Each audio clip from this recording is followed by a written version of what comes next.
It's a moment these kids have been dreaming of their entire lives. The chance to play for a gold ball at Camp Randall Stadium today. The Rice Lake and Grafton will get to do just that as we continue this 2023 WIAA State Football Championship Series. And we welcome you into Camp Randall Stadium. I'm Brad Hansen. We are so glad you have joined us this morning. We awarded 4 gold balls yesterday, an incredible day of football. We've got even better football, I would guess, on the way today. 3 state championships for you. To get ready for this first one, this Division III championship, we'll send it up to Bob and Scott. All right, Brad, good morning, and thank you very much. And Nelly, there are times that we see teams get to state because they've got a couple of studs on the football team, and they ride that wave. With Rice Lake and Grafton, I think it's more about the sum of the parts. They're going to lean on everybody to get them that gold ball championship. Yeah, that's the epitome of playing football. 11 guys have to function the same way, on the same page, understand your responsibility, and trust is a big part of that. The guy next to you have to trust that he's going to do what he's supposed to, so you can do your job. You don't have to count for 2 guys, and both these squads do a tremendous job doing that. Rice Lake, a little different style. They run the option. They get after a little bit, very, very physical up front. And we talk about 11 guys. One has to be a leader. Coons does a tremendous job at quarterback for Rice Lake. On the flip side with Grafton, nobody expected them to be here. They're kind of playing with a little chip on their shoulder, the Cinderella story, however you want to call that. But Brady Hilgert, Tommy Lutz, those guys are tremendous, and you got to have some fellas up front working, and James Nellis to take care of business to move the chains. Speaking of working, Nick Tabbert is working the sidelines for us. He's got a story about how Rice Lake managed to finally make it here to state. Yeah, guys, the road to reach state here in Madison, challenging enough, as we all know, but it was extra challenging this morning. A fire broke out just north of Camp Randall Stadium in Engineering Hall. It delayed Rice Lake's travel on the bus, delayed them getting into the stadium, the locker room. They had trouble getting into that. They almost had to change in the hallway, but they got into the locker room in time. Dan Hill's team able to get out to the field in time for warm-ups. Dan Hill does not like distractions during state week. He had a couple to deal with this morning, but the Warriors are here and ready to play. Thanks, Nick. If that's the worst, Nelly, yeah, right? Right, getting off the bus a little prematurely, then so be it. There is Dan Hill, the head coach in his 17th season. As we look at our keys to the game, brought to you by Menards. Save big money at Menards for all your home improvement needs. Rice Lake, tremendous job by the senior group leading this team to state. Weren't going to be denied, and I think anytime that you have a championship level team, you have that strong senior leadership. On the same side, we just touched about it with Grafton. The Cinderella story, not expecting to be here. They took care of business last week against a hot Stoughton team at level 4, and here they sit in the state championship game playing for a gold ball. Last time Grafton was here, 1984. The Blackhawks were runners-up that year. They've waited a long time to get back to state, and they get the football first underway in this Division III state championship on a sun-splashed morning, and the tackle made at the 27-yard line where the offense will roll out. Luke Menzel's the offensive coordinator. It's a multiple offense. Their goal, Nelly, is to have balance, run, and pass. And a lot of times you can do many different things, distract the other team, play action pass, lots of stuff that way. I believe that Luke Benchwall, who's a former Badger player, is one of the offensive line coaches here for Grafton. He's got some fellas up front that he's worked really hard with. They're, again, sound fundamentals, but they will mix things up to try and keep the defense on their heels. Some of the key players to watch for Grafton offense, brought to you by Rural Mutual Insurance Company. Premiums paid here, stay here. Keep Wisconsin strong. Brady Hilgard is the quarterback. He hands it off and bounces it to Tommy Lutz. A couple of junior running backs in that backfield. You'll also see Jeremy Dickerson get carries, but Lutz was the workhorse. Over 1,200 yards and 20 rushing touchdowns. The Rice Lake Warriors on defense. Key players over there, including Easton Stone. Easton Stone's a tremendous linebacker. He's a senior playing his last game here today, but comes into the game with 145 total tackles on the season. He's a force to be reckoned with. Hilgard. Empty backfield. Wanted to throw. Tripped up. Keeps running. Stumbling his way to the 34-yard line. It'll bring up 3rd down and 5. The trip provided there by Will Johnson, number 88. Coming in with the pressure. Really good job of scrambling out of the pressure from behind. That's always hard because you never know where the defensive player is, and he was still able to get some positive yardage on it. Sets up the 3rd and 5. A little bit of tweener. You can run, you can pass, you can try and mix some things up, but the defense will tee off a little bit more aggressively here. Hilgard Over the middle, catches May at the 43-yard line. That'll be a first down as the Blackhawks move the chains. Gavin Lemke on the catch there. They got 4 receivers who are all dangerous when they catch the football, Scott. And it does a really nice job of sitting in the pocket, recognizing where the defensive player is, pauses, defensive player continues to run. He squats down, nice throw, really good pickup on a blitz by that offensive line, buying time for their quarterback. Brady Hilgard, the quarterback, the true field general of this offense. Only a junior, but very talented. His coach, Jim Norris, says he is a coach's dream. Fumble. Hilgard couldn't get it into the belly of his running backs, but he's right there to scoop it up. Hilgard's got a little size to him as well. He's about 6'3", 200 pounds, so when they are passing, he's got some big fellas up front that creates a little bit of a havoc for most quarterbacks in high school, but because of his size, he's able to see over the top. He's able to see through pockets and windows that some guys might not be able to. Just needs to settle down, make sure the exchange is done. You don't want to give up a turnover in your own territory. Loss of 2, but did not lose the football. 2nd and a dozen. Hilgard, little comebacker, but wrapped up. Not much after the catch made by Tommy Lutz. Going to bring up 3rd down and 11. Brought down by Titan. Trying to throw a quick dart pass and a bubble screen in the outside edge. Really good job defensively by the cornerback for Rice Lake, forcing him back inside. That's what you need to do as a corner. Keep everything away from the boundary unless the running back or the receiver's going to the edge. Force him out of bounds. Otherwise, push him back to where your pursuit's coming from. 2 receivers up top. Trips at the bottom. Hilgard empty. Got his man. But it's knocked down. Rice Lake gets there. Connor Duran with the bat away. Gavin Lemke, the intended receiver. Grafton has to punt. Zach Orr also on the mix. This one just needs to be thrown a touch earlier. He had to pause and wait for the football. If you're going to throw that, you really got to step into it. Now he's throwing into a wind that's going from north to south, so you got to understand that. But throw that a little bit earlier. Don't allow those defenders to read your shoulders, see the ball come out and make a break.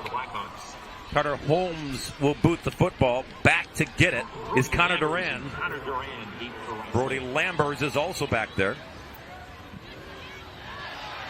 This one a knuckleball high in the sky and out of bounds.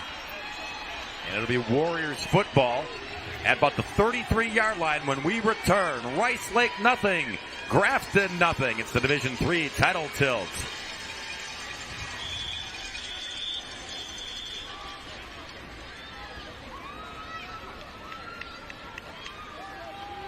Punt goes out of bounds at the 36-yard line. Timeout on the field. Yeah,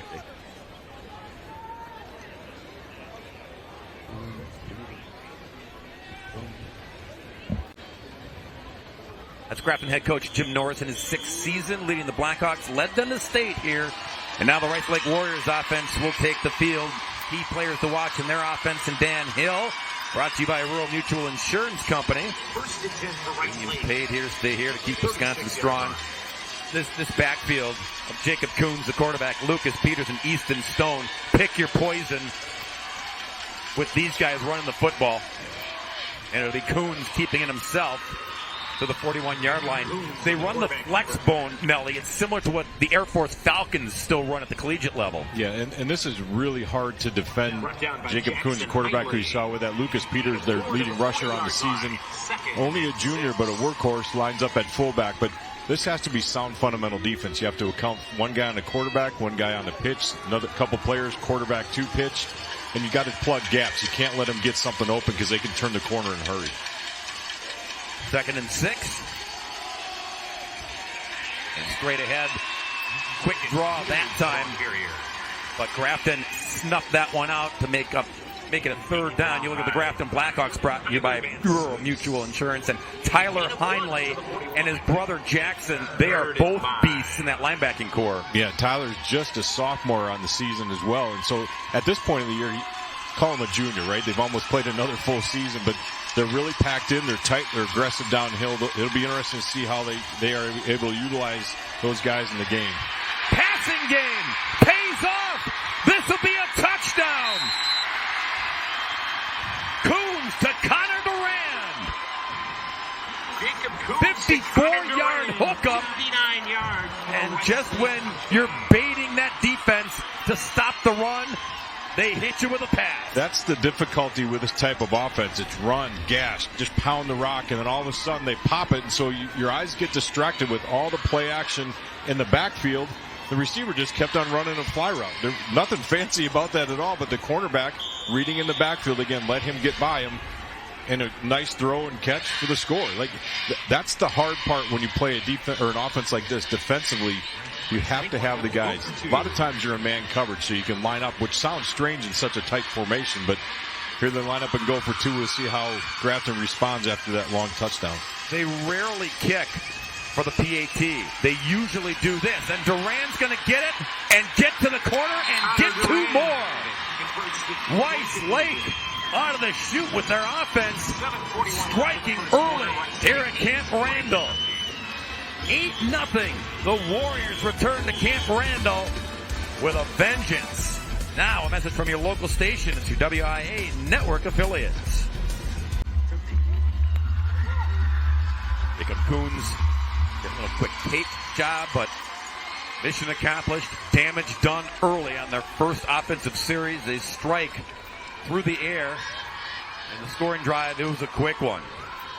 On the pass play, with the box low. We're going to show it to you after the kickoff again. Rice Lake saw something with Grafton and how they lined up on that third down play. And they pounced on the opportunity.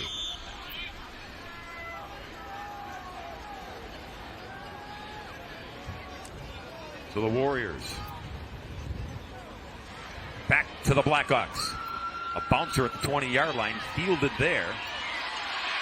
And squirming for good yardage out to the 35-yard line. That's where the Blackhawks will take over. All right, back to the touchdown, Nelly. Watch the top of your screen. And Duran knew it, didn't he? Yeah, he's releasing on the route. The quarterback who's playing man coverage with him is looking at the running back. Eyes got distracted. You see his hand go up. He knew right away as soon as that cornerback started coming down that he was going to be open. Really good read by the quarterback. Great play call by the offensive coordinator. And tremendous execution on the field. Yeah, Nate Cook is the OC over there. He's a Rice Lake alum, so you know he was He's hungry for that. Yeah. Oh, yeah. Now Brady Hilgard and the Blackhawks looking for the answer here in the first quarter. 1st and 10 at the 34. Got time in the pocket. Throws, middle of the field, catch is made at the 48. And once again, it's Gavin Lemke. The Grafton Blackhawks, we told you it's been a while since they've been here, but how they got here, they beat Wisconsin Lutheran, their conference foes, for the second time during the season. They beat Port Washington to avenge an earlier loss to the Pirates, 22-21. Then Menasha and Stoughton went down, and here they are, Jim Norris and company. Norris, a UW Whitewater guy, he brings that pound the rock mentality with him to Grafton. Tommy Lutz trying to get to the edge. Bouncing and refusing to go down until he finally goes down to the 48-yard line. Yeah, you see pound the rock in a sweatshirt when we've seen him a couple times, and that becomes attitude, right? That's kind of the mindset of this Grafton team is we're never done, right? And the games they had in order to get here, level 1, 2, 3, were close games. Port Washington and Wisconsin Lutheran, traditionally really good football teams. Those are close football games, with the exception of Wisconsin Lutheran. They've kind of started moving away from those guys, and last week they ran into a hot Stoughton team, who I don't think a lot of people expected to make level 4, and they took care of business in that one. 17-6 was the victory, but you got a chance to play for the gold ball. Let it hang out today. Oh, just a little bit too much on the lead. Tried to get it out there to Lutz. And it'll be 3rd down and 6. Jim Norris was a 4-year letter winner at Whitewater. All-conference lineman.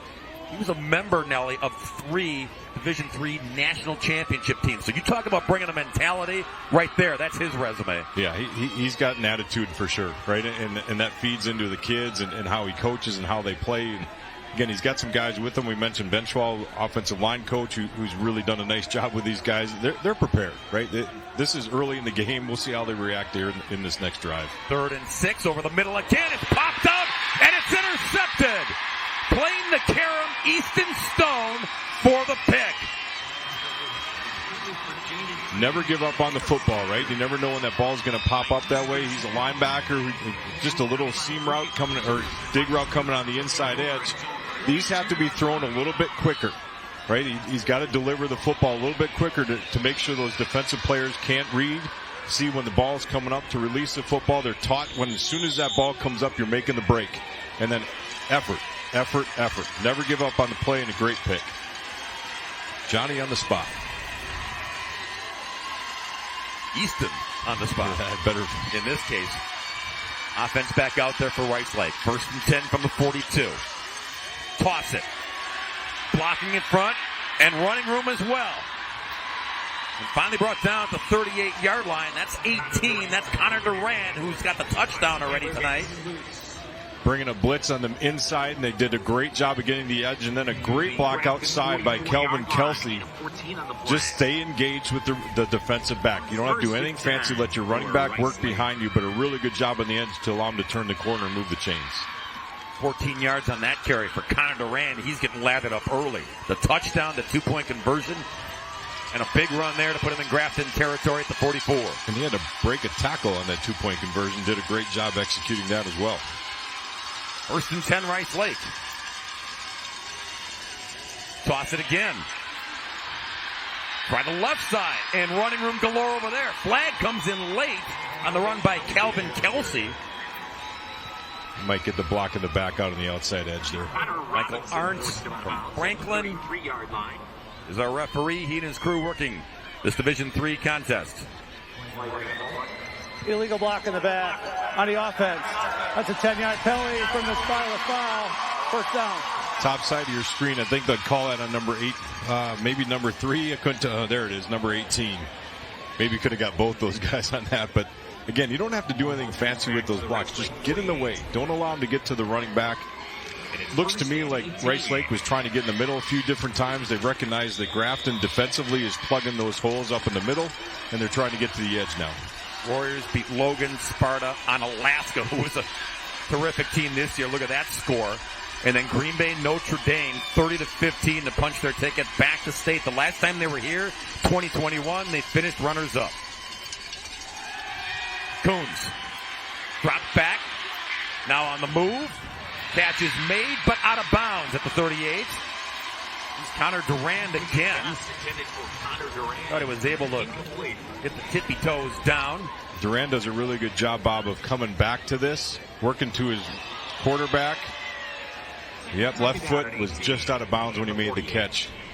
Good call by the officials. I'm sure Rice Lake doesn't agree with that, but his foot was just stepped out maybe by one toe or two.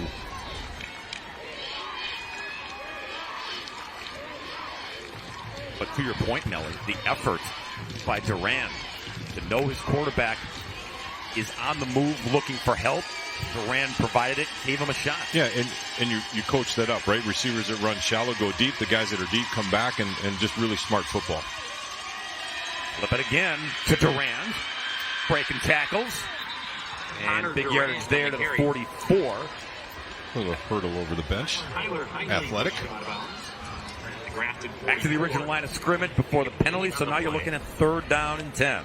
Brings up 3rd and 10.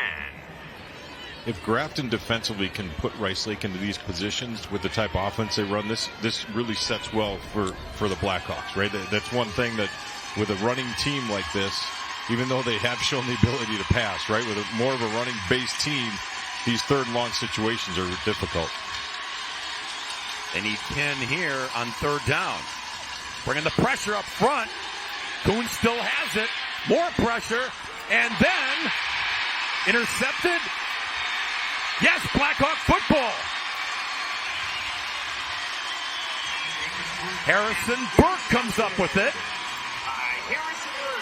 Oh, Nelly, all kinds of pressure brought by the Blackhawks from all different angles. Yeah, this was a tremendous job by the Grafton defense, not giving up. Again, effort and attitude, pushing back to the quarterback, and Coons has to retreat. It's really hard to make the throw when you're running backwards. You can't get any type of speed on the football, and then that floats a little bit more. Again, defensive players, as soon as they see that arm moving, are breaking on the football. When they can do that, good things are going to happen. That's the 3rd interception of the season for Burke, the senior cornerback. Offense back out there for the Blackhawks. And Lutz navigating his way for big yardage on 1st down, a gain of 8. Lucas Sirik made the Meanwhile, on the Rice Lake side, you see Quarterback Jacob Coons, the elbow, Yard line. got a little dinged up there. Maybe hit the funny bone, which is never funny. Never at all. Lutz on the toss. Up and over midfield. First down, Grafton. Ran the same play back-to-back times there. They like that. Let their big fellas up front work, and you know that Lutz is going to be a guy that's going to lower the shoulder and pack a punch. He doesn't fall backwards very often when he runs. Kind of fun to watch running backs that have the ability to do that. Yeah, Lutz is that hard downhill runner. Again, we're going to see Jeremy Dickerson, the other junior. He's more of that quick guy, that scat back. A little change of pace back, but right now Lutz starting to feel it. Swing it. Catch and go. And then wrapped up at the 45-yard line. That's Carson Hildebrand, junior wide receiver. They tried to throw the bubble screen. This time they throw to the guy in motion. Really good job on the outside edge by the receivers, blocking those guys, staying engaged. And doesn't seem like 4 yards means a whole lot, but anytime you can gain 4 or 5 yards in a single play, that means something to your offense. Second down and 6. Hilgard, give it to Lutz again. Nice move at the line. And Lutz, the vision, Nelly, you can tell he's making cuts with a purpose. Well, vision is the key, right? Being able to see where guys are at if they're over pursuing. A lot of times you teach defensive players to choose a shoulder. Just pick one, and get, again, a good job with the blocking up front. He reads that, puts his foot in the ground, and gets north and south. Picks up another first down. Give it back to him. He's got the hot hand. And gathered in at the 32-yard line. Talk about a young group offensively. Hilgard is a junior. Dickerson and Lutz in the backfield are juniors. The wide receiving core, Nelly, they rotate a bunch of guys. 3 juniors and a sophomore and a senior in there. I mean, all these dudes are going to be back next year for Jim Norris. Yeah, he's done a really good job of developing players, and obviously case in point here today. Lutz again. What's the ball carrier? 29-yard line. Staring at a third down and 5 is Grafton. Well, they've been pounding the rock. Rice Lake can't get lulled into that. They got to make sure they're ready for some type of pass. This is usually a spot where you oftentimes see a draw. We've seen more screens as of late. So if they set that up well and the quarterback can retreat, and then if Hilgert's able to draw those defensive players back with him, that sets up well. Defensive players are taught, if you feel that, retrace the steps and get back downhill. 4-down territory here unless Lutz can get the first down. Never mind. Or just hand it off. Or I'll get it done on third down. Sometimes running backs, besides the vision and the cuts and what the line is doing up front, they just want the football, Nelly. Yeah, and again, we talked about pound the rock, right, with Coach and Sweatshirt, and that's attitude and effort, and that's what they're doing right now, and they're moving the chains simply on the ground. And just great job up front offensively by the line, great recognition and read by your quarterback, and then some outstanding cuts by your running back. They get a fresh set of downs at the 21. Hilgard string it out. Set up shot. Now takes off. To the 19-yard line. All that and a gain of just 2. And we mentioned the youngsters in this offense. Up front, too. 2 seniors and 3 underclassmen. So the line growing and maturing as the season goes on. And a lot of those guys will be back next year. Well, and as you mature, you watch Hilgert there, feels that pressure coming, tucks the football, gets downhill as fast as he can, and still he made a great play, even though it was just 2 yards. But a really good job in recognizing that pressure coming and trying to get something positive. Second down and 8. Lutz. It's just running with a purpose now. Yeah, right now defensively, Rice Lake, the Warriors are not meeting power with power, right? They're getting run over a handful of times by Lutz, and you just see him low shoulder pad protecting the football and understands that he can overpower these guys once he breaks through that initial front. He gets to the linebacking core and certainly to the secondary. He's punishing players when he's running. 3-4 base. Dan Hill's also the defensive coordinator for Rice Lake. First and goal. First and 10, rather. They can still get the first down. Forget that. Trying to get the touchdown. Oh, they'll mark him just shy. Lutz was trying to squirm his way for 11 yards to reach that goal line.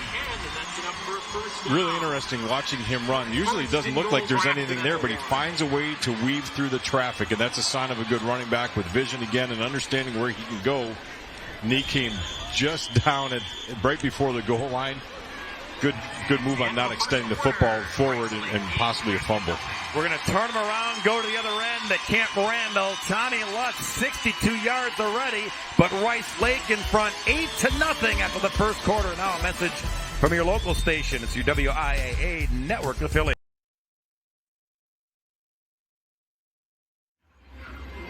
Rice Lake 8-0. But Grafton knocking on the door, literally. They're within the 1 yard line to start the second quarter here. It'll be interesting, Nelly, that if the Blackhawks score, knowing that Rice Lake almost exclusively goes for two each time, does Grafton try to match them? Right, and that's your coaching staff had talked about that, right, leading into this, knowing that. And first things first, right? And it's Hilgard, Brady pushing the pile, and good old-fashioned straight ahead touchdown. No push involved. No need. 6 rushing touchdowns now for the junior QB, and it's 8-6. Lutz ran for 62 yards so far in this game. Bob. Oh. Takes a little bit out of it, right? Gives us a talking point. Yep.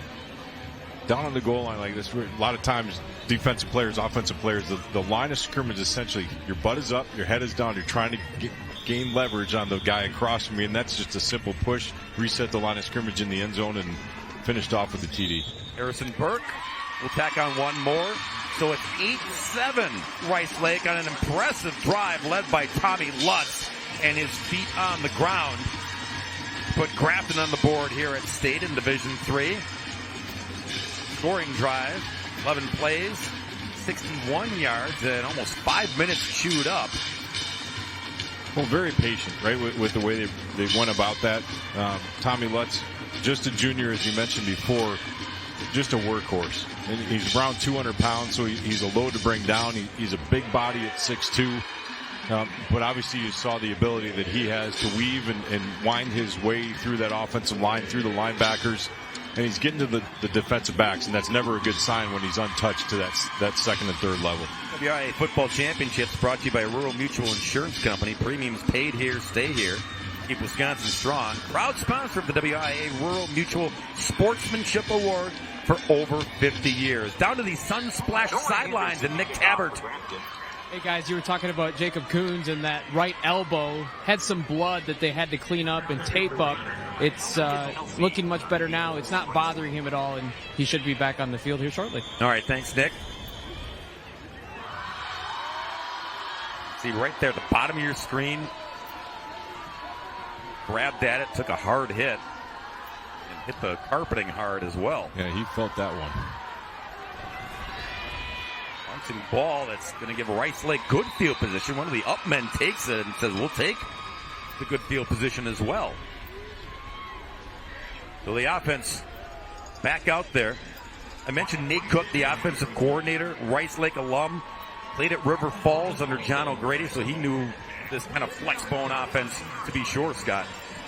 Yeah, when you have somebody that comes in, understands it, and can teach it, right? It's one thing to just go out and perform. It's another thing to really teach it to the kids so they do it right, and then they got to execute. And obviously, throughout the course of the season with a 12-1 record, they've done pretty darn well. Except for that. Yep. Oh, we got offsides defensively. Prior to the snap, encroachment, defense, 5-yard penalty, still first down. That's Tyler Van Sluis. He comes charging in. He's trying to jump the gun and anticipate the snap. Austin 5. Tyler's only a junior. Beat out a senior last year. But he was lost a lot of time with an ACL injury, but he's been back and healthy and raring to go. Hand off there to get him up and over midfield. Lucas Peters on the carry. Peters, their leading rusher, almost 1,000 yards coming in, 13 TDs. He's also a track speedster in the 100-meter dash. So he's another different look in the backfield. Jacob Heinley did a nice job slicing underneath. Defensively, number 55 for the Blackhawks. One of their main guys on the defensive line, number 55. Second down and 1. And again, nice run there by Peters. Slanting off the right side. And a first down for Rice Lake. This is a difficulty going against an offense like this. They do a really good job. It's read, right? Do I give it to you? Do I pull it and run? Like, you have to, again, account for each player. But quarterback obviously recognized, and Coons to give that one to his stalwart and Peters, and Peters pushes it forward for the first down. They execute really well with that, some of that misdirection. The eyes get tracking differently defensively, and you can gas some guys for yardage, just like we saw that last play. From the 40, first and 10, Rice Lake.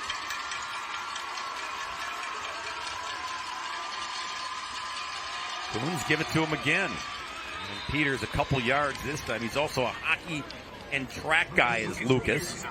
Toughness, but also the explosive speed. That's his game.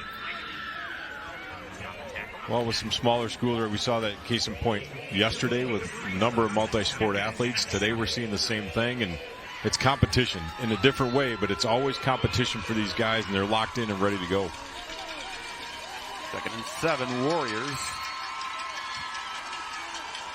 Got Duran running around. Sometimes a lot of window dressing. Other times he's a mark man. He's getting the football.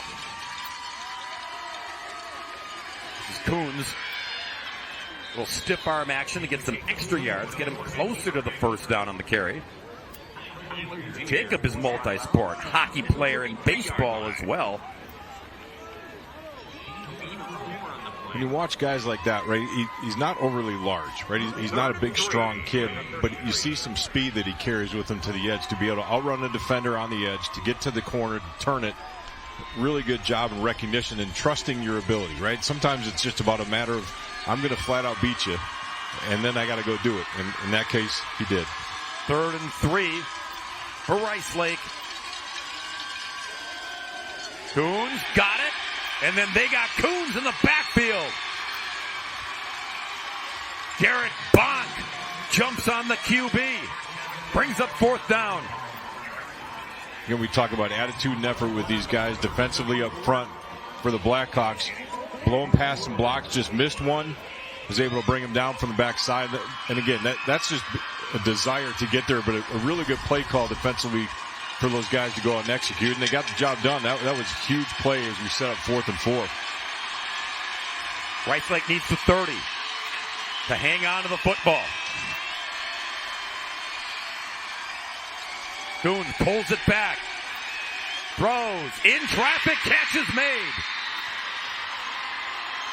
Gutty throw by Coons, and the catch reeled in by Will Johnson, the tight end. Big target. Tremendous job by Johnson getting downfield. He starts putting his hand up, but he shields the defender, keeps him on his backside. That's one where defensively you got to learn to work around the receiver to get your hand in the way, at least distract the vision for it, but a really good job of keeping him on the backside. As you called it, gutsy throw, but a tremendous catch. And as you call it, Nelly, big target, 6'3", 203. Hard to miss those big arms waving. Got the job done. 1st and 10 from the 27. Coons rolling left. Got his man, Zach Orr. And Orr fighting for extra yards. Out of bounds at the 8. It'll be 1st and goal. We talked earlier in the first quarter about how Rice Lake really likes to run the football. Passing-wise, Coons has over 1,300 yards on the season, so it's not like they don't throw, and these guys aren't afraid to get downfield and do that. We saw that with the touchdown they had in the first quarter. They're able to mix it up a little bit, but because of the emphasis on the run game and how they do that, the defense is really packed in, so it opens up a lot of alleys for those guys, for him to throw through and his guys to get open, and they've executed really well through the air. Now looking for an alley to get into the end zone, and they go back to the ground with Stone. Easton keeps moving and churning the pile to the 3-yard line.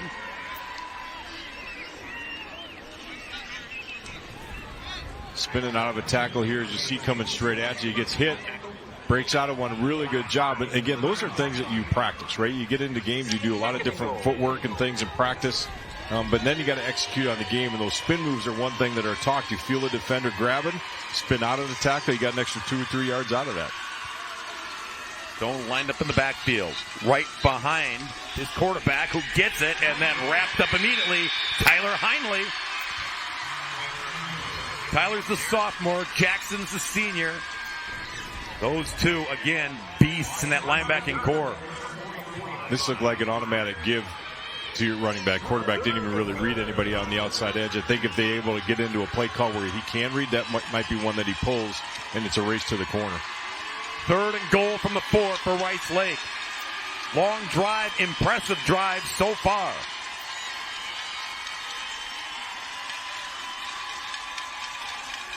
Toss it. Durand. He's in. Touchdown is second. Well, there's your race to the corner, right? A little speed on the outside edge, a toss to get it out there quick. Linebackers can't flow and scrape because they're thinking down the middle. Really good play call again here, way on the edge. And as you watch him get in, his feet aren't in, but the ball extends over the goal line. That's all you got to do. Your body doesn't have to worry about anything. Your feet don't have to. But right at the very end here, he sticks it forward. Officials Johnny on the spot. Great call by Rice Lake to punch it in. And again, as per usual, they will go for 2. The ruling on the field is a touchdown. The previous play is under further review. The previous play is under further review. So the officials are going to go and take a look at it. Yes, we do have replay available here on Scores. So we're going to take a look, as Nelly pointed out moments ago. The feet weren't in bounds, but did he extend the football? It looked like he did at first blush. But Michael Arndt will take a look as you take a look. Again, just racing to the corner right at the end, right about here. The ball's passed. He's not out of bounds. Foot isn't out of bounds. So he's still considered in play. That to me, like that's going to stand. See the linesman there as well. He's perpendicular. Big fancy college word there. With the goal line.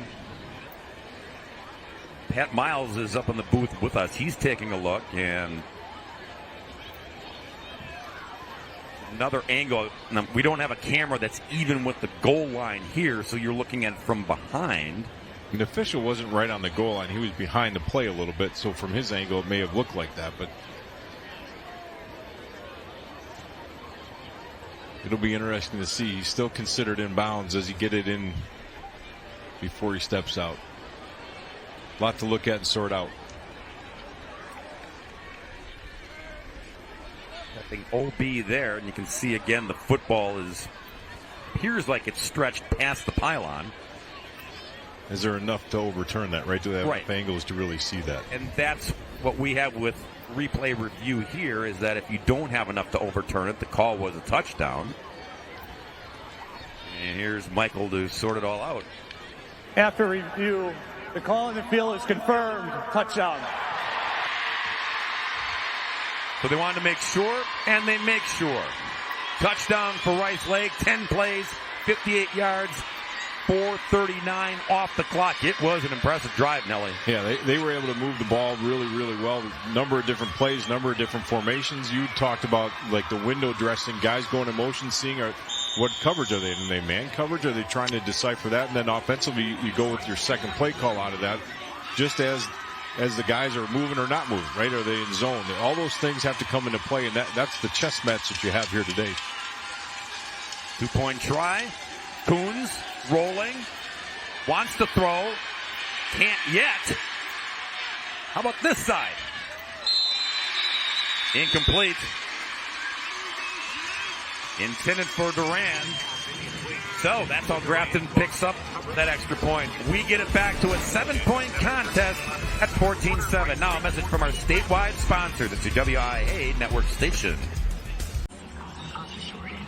14-7 Rice Lake over Grafton, the WIAA football championships, brought to you by the Dairy Farmers of Wisconsin, reminding you to look for the Proudly Wisconsin badge. to know you're getting the best quality and supporting local dairy farms.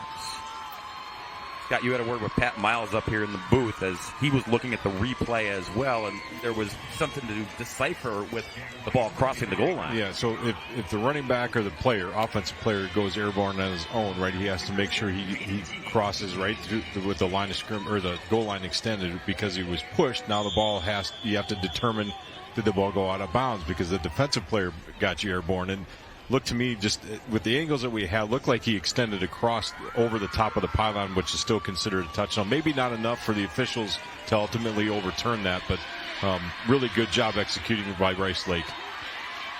Jack Larson's kick is returned to the 31-yard line. And again, the drive summary for Dan Hill's Warriors. It was really good. Mixed up the play calling, mixed up the guys who were getting the football on that drive. Punctuated by Duran's second touchdown of the day. He's got one through the air and one on the ground. Well, we talked about that before the game started, right? The sum of the parts. They have a lot of different players, not truly one outstanding guy that's going to take over, but they have a number of guys that can get into the mix, and they're utilizing that. They're really keeping Grafton's defense on their heels because they don't know who's going to get it. Run play, pass play, whatever it is. Grafton now flipping over to the offensive side has to move the chains. They got to sustain the drive here and keep their defense off the field. Big carry here. Little Wildcat action, Nelly. Tommy Lutz taking the snap. Just cut the middleman out, right? Yeah. Why delay the handoff, right? Just give it to me right away. But we see from a lot of these angles that we have, the guys are doing a great job with these shots, but patience, allowing the pulling guard to get over there and make the block and setting him up for a block and then being ready once that block is made to cut back behind and getting those guys in the right position so that they can do their job. And then your running backs, your quarterbacks, receivers, whatever it is, can do theirs. And that's great complementary football. Brady Hilgart back in there at QB, taking the snap here on 1st and 10 at the 44. We'll shift to empty. Toss. And go. Midfield 45. Good work there on the catch by Van Slees. Hilgert's job is as they shift from running back and it trips open to basically an empty set, he can go either side. How that defense adjusts to that running back clearing out and to the trip side, he has to determine which side he's going to throw to, and that time he picked right. And Sluice, the tight end in this package.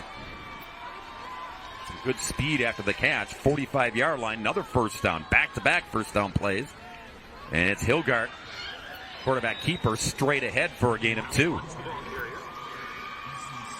Brady, All-State honorable mention QB, threw for over 2,600 yards.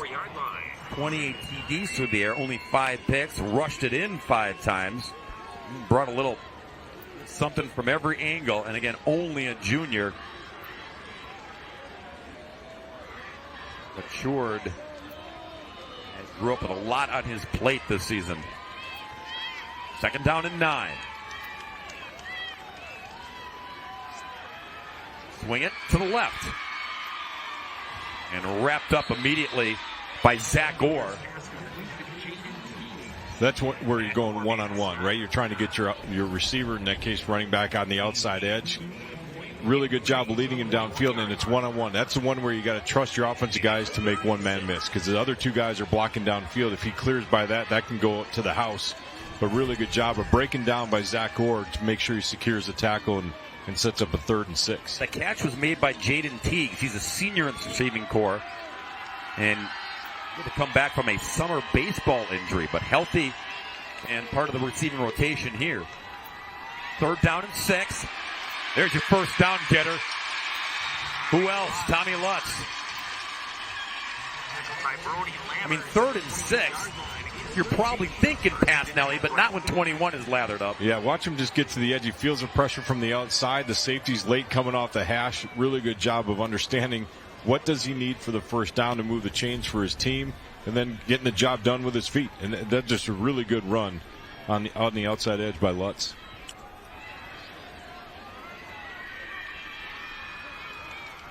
Stacking big plays together on this drive. 1st and 10 from the 28. Hilgart to the end zone. Too much on it. It was intended for Gavin Lemke. who had a step or two, but Hilgard missed the connection. And Hilgard had to get rid of that a little bit early. He had some pressure coming up front from Easton Stone. So he feels that he's down on his feet. He can't really step through his throw to give him a more accurate pass. But that's when he's going to look back at like, I wish I would have just given that a little better. Second and 10 from the 28. Empty here for Hilgard. Time. Throw. It's high, but it's pulled down.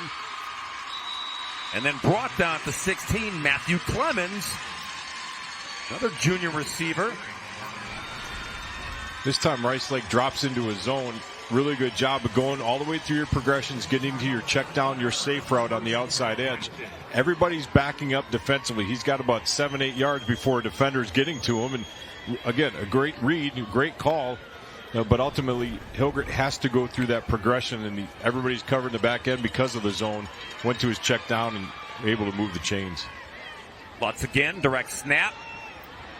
Fake the jet sweep and then carry it to the 14-yard line. By the way, that throw to Clemens, it was high, but so is Clemens. He goes 6'4", so if you're going to overshoot it, that's the guy to do it with. Right. So they've mixed in a little wildcat here with Lutz a couple times on this drive. Don't see Hilgard back in there. No, now he is. They were hiding him. Lutz behind Brady on 2nd down and 7.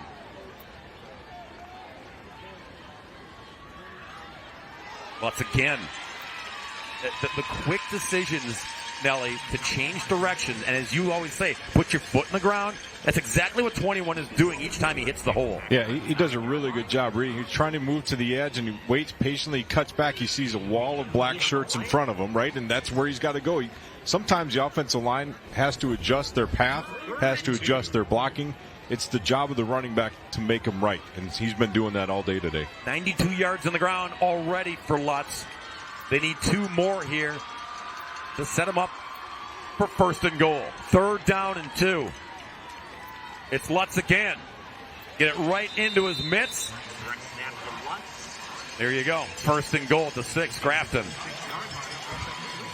You have some go-to plays that you really trust. You know the guys can execute really well no matter what defensive formation's in front of them, and putting your workhorse that way. Hilgard's done a tremendous job at quarterbacking this whole thing, and Lutz has been a workhorse. We've seen that back and forth between Peters and Lutz today. This has been an outstanding run game by both squads, but they're mixing it up with the pass, so you're never quite sure what's happening defensively. Hilgard back in there, takes the snap, give it a Lutz, blocker in front, cut back again, touchdown, Tommy Lutz!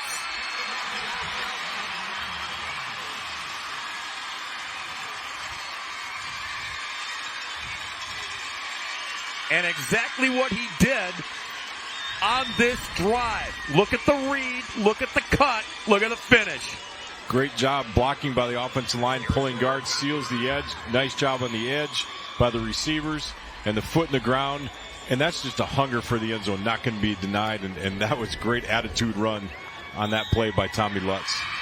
Extra point is good. We are tied at 14 in this Division III state championship game. Now a message from our statewide sponsors. This is your WIAA network affiliates.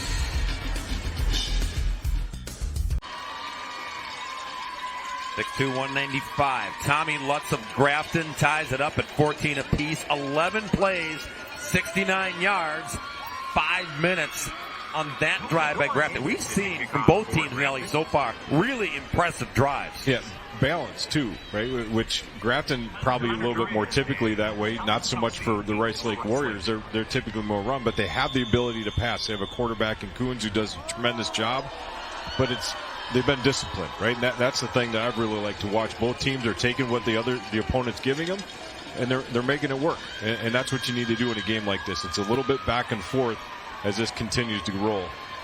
No, Anderson's kick goes out of bounds, so Rice Lake will get it at the 35. A little over 2 minutes left. Jim Norris got this one back to even. Free kick out of bounds on the kick team. Rice Lake chooses to put the ball in play 25 yards from the free kick line. First down.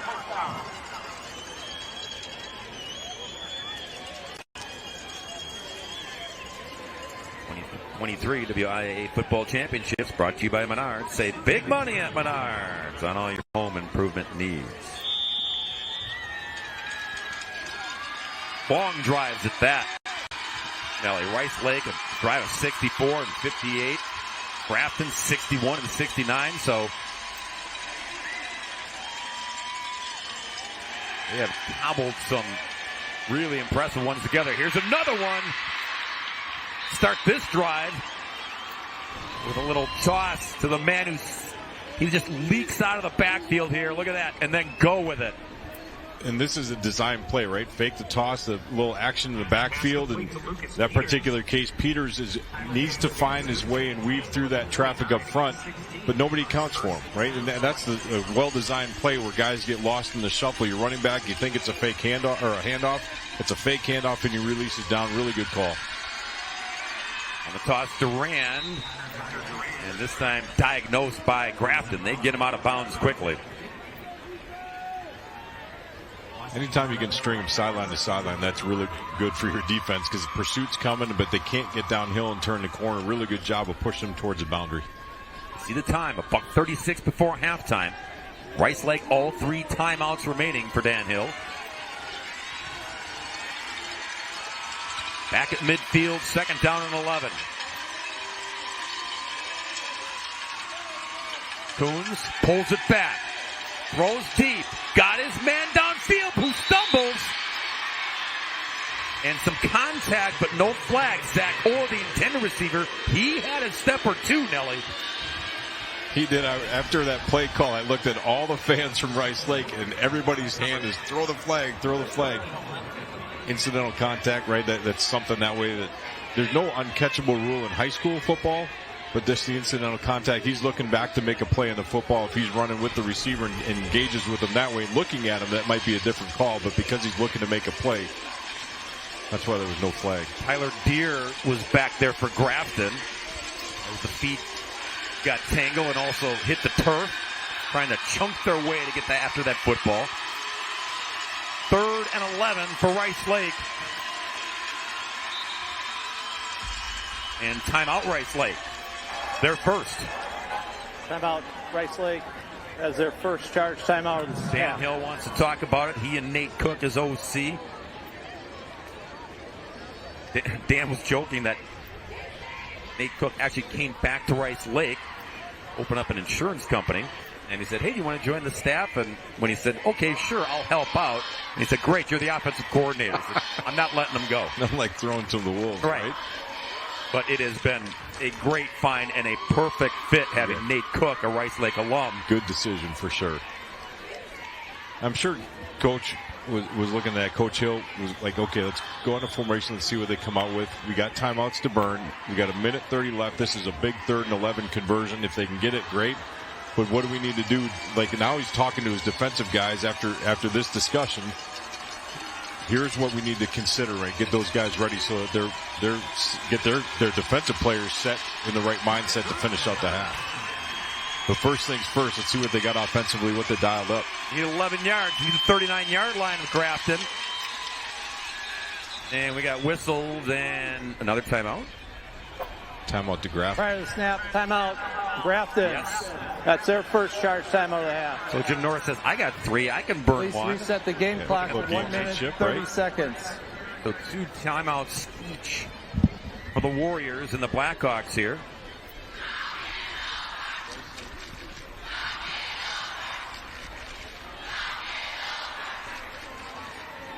Rice Lake total yards so far, 156.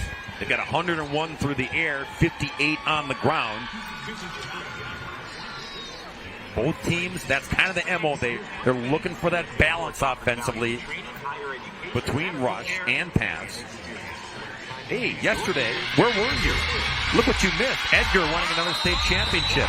Blackhawk Warren 36-6. I think that was their 8th, wasn't it? I believe so. I lost track. This was the game of the day, maybe of the year.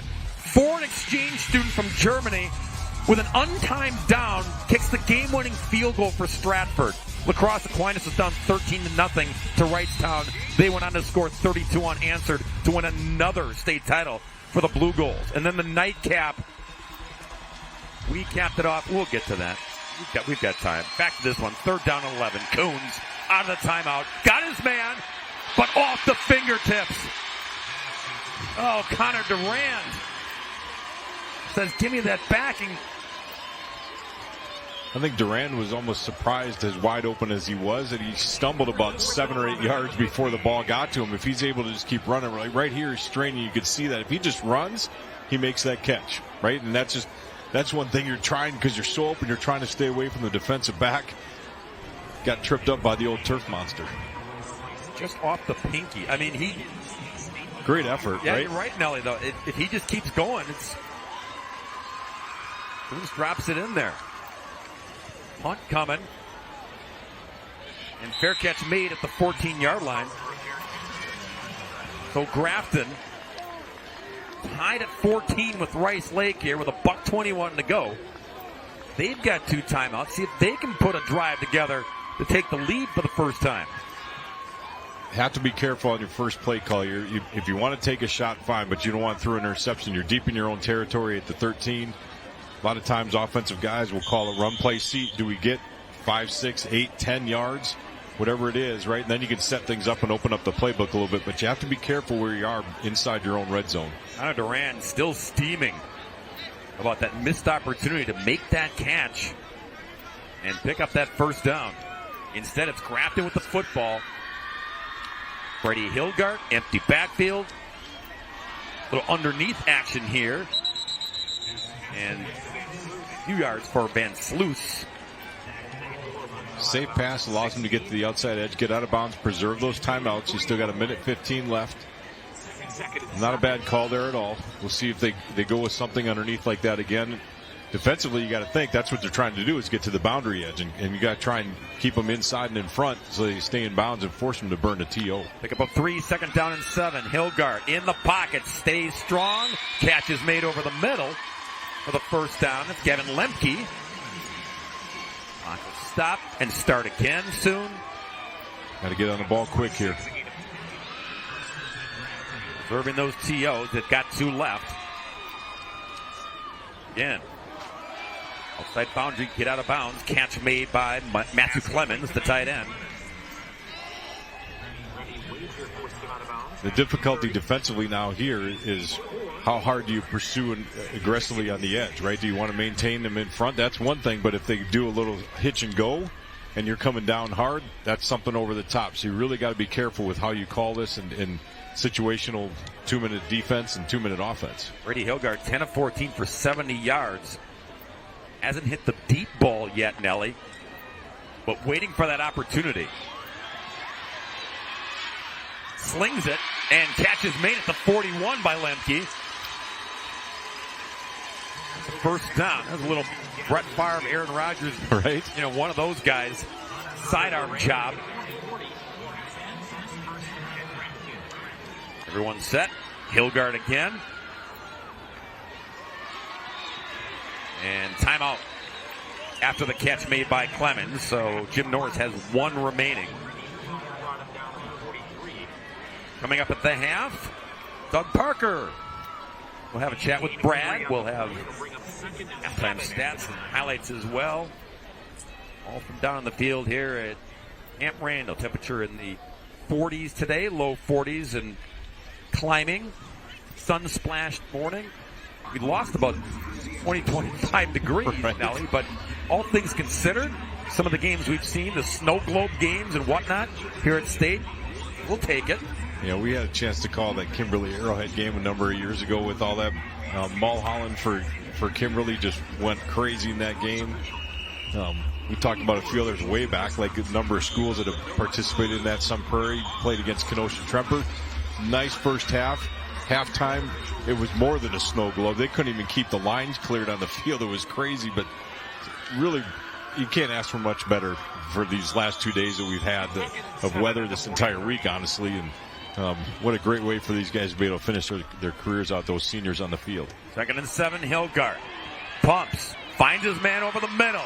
Dancing, trying to get out of bounds, but can't. And Norris has to burn his third and final timeout. The catch made by Lutz out of the backfield. So now you've got 26 seconds, and you can still go over the middle, Nelly, but you got to hustle up then and get to the line without any timeouts remaining. Yeah, my guess is they're going to try and hit to the edge again. They'll probably come to the short side of the field into the boundary towards their own sideline.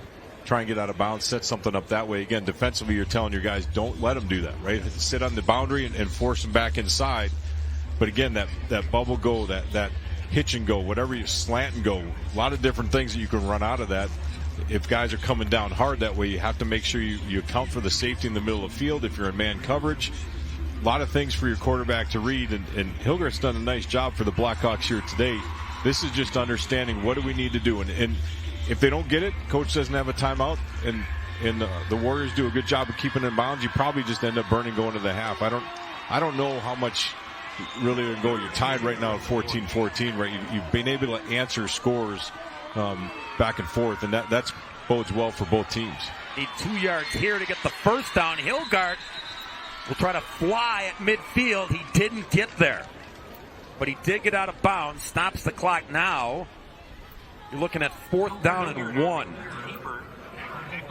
with 20 seconds left. Do you roll the dice, try to get the first? And if you don't give it, you give Rice Lake the football back? I don't know. And Jim Norris thought about it, but they're going to go 2 tight ends. And maybe they run that same play they did down on the goal line. Just everybody wedges down, and your quarterback tries to get it, or even better yet, you give it to Lutz and just let him pound it for the yard. You get the yard.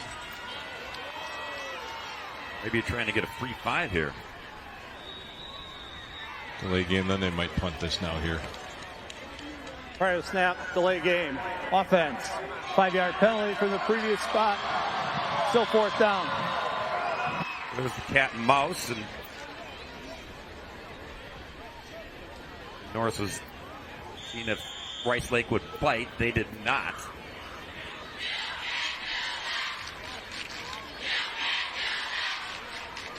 Now they line up. Now Hilgard going to take a snap. This might be, the quarterback will drop back kick here. Pooch kick. More than a pooch. That's pretty good. Nice bounce. Oh my goodness. Rolls and dies at the 4 and took 10 seconds off the clock. That'll work. My guess where they're at, Rice Lake will just take a knee and end the half. That'd be the smart thing to do. Make sure your center quarterback exchange is solid, though. You don't want anything to happen here with under 10 seconds, be under 10 seconds after the play rolls, but just be cautious. Warriors will get the football to start the second half. And unless there's something crazy, which we already saw yesterday, right? It'll be tied at 14. And that is the case as Coons takes a knee to the locker room. It has been a good one between these two football teams. Grafton 14, Rice Lake 14.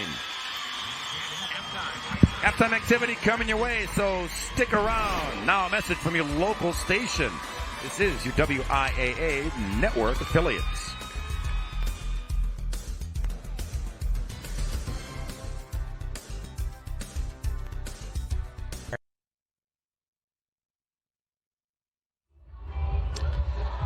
A beautiful day at Camp Randall and a heck of a football game to kick us off today in this Division III State Football Championship. Rice Lake and Grafton knotted up at 14. This is the 5th game we have played this week.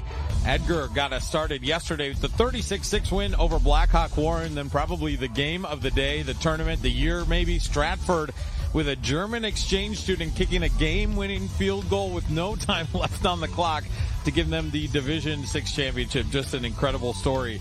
We had some great games later on in the afternoon as well. Aquinas, after going down 13-0, they scored the next 32 points.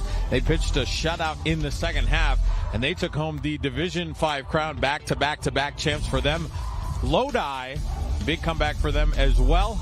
and they were able to pitch a shutout in the second half as well to win the Division IV championship. As we said, we are at halftime of this D3 championship, and then a couple of good ones in D2. Waunakee and Badger, a pair of unbeatens going at it. That game slated for 1 o'clock. And then Marquette and Franklin will wrap up this championship series with this Division I championship. That's slated for a 4 o'clock kickoff. We're going to step aside and hear from our network sponsors. This is your WIAA network station.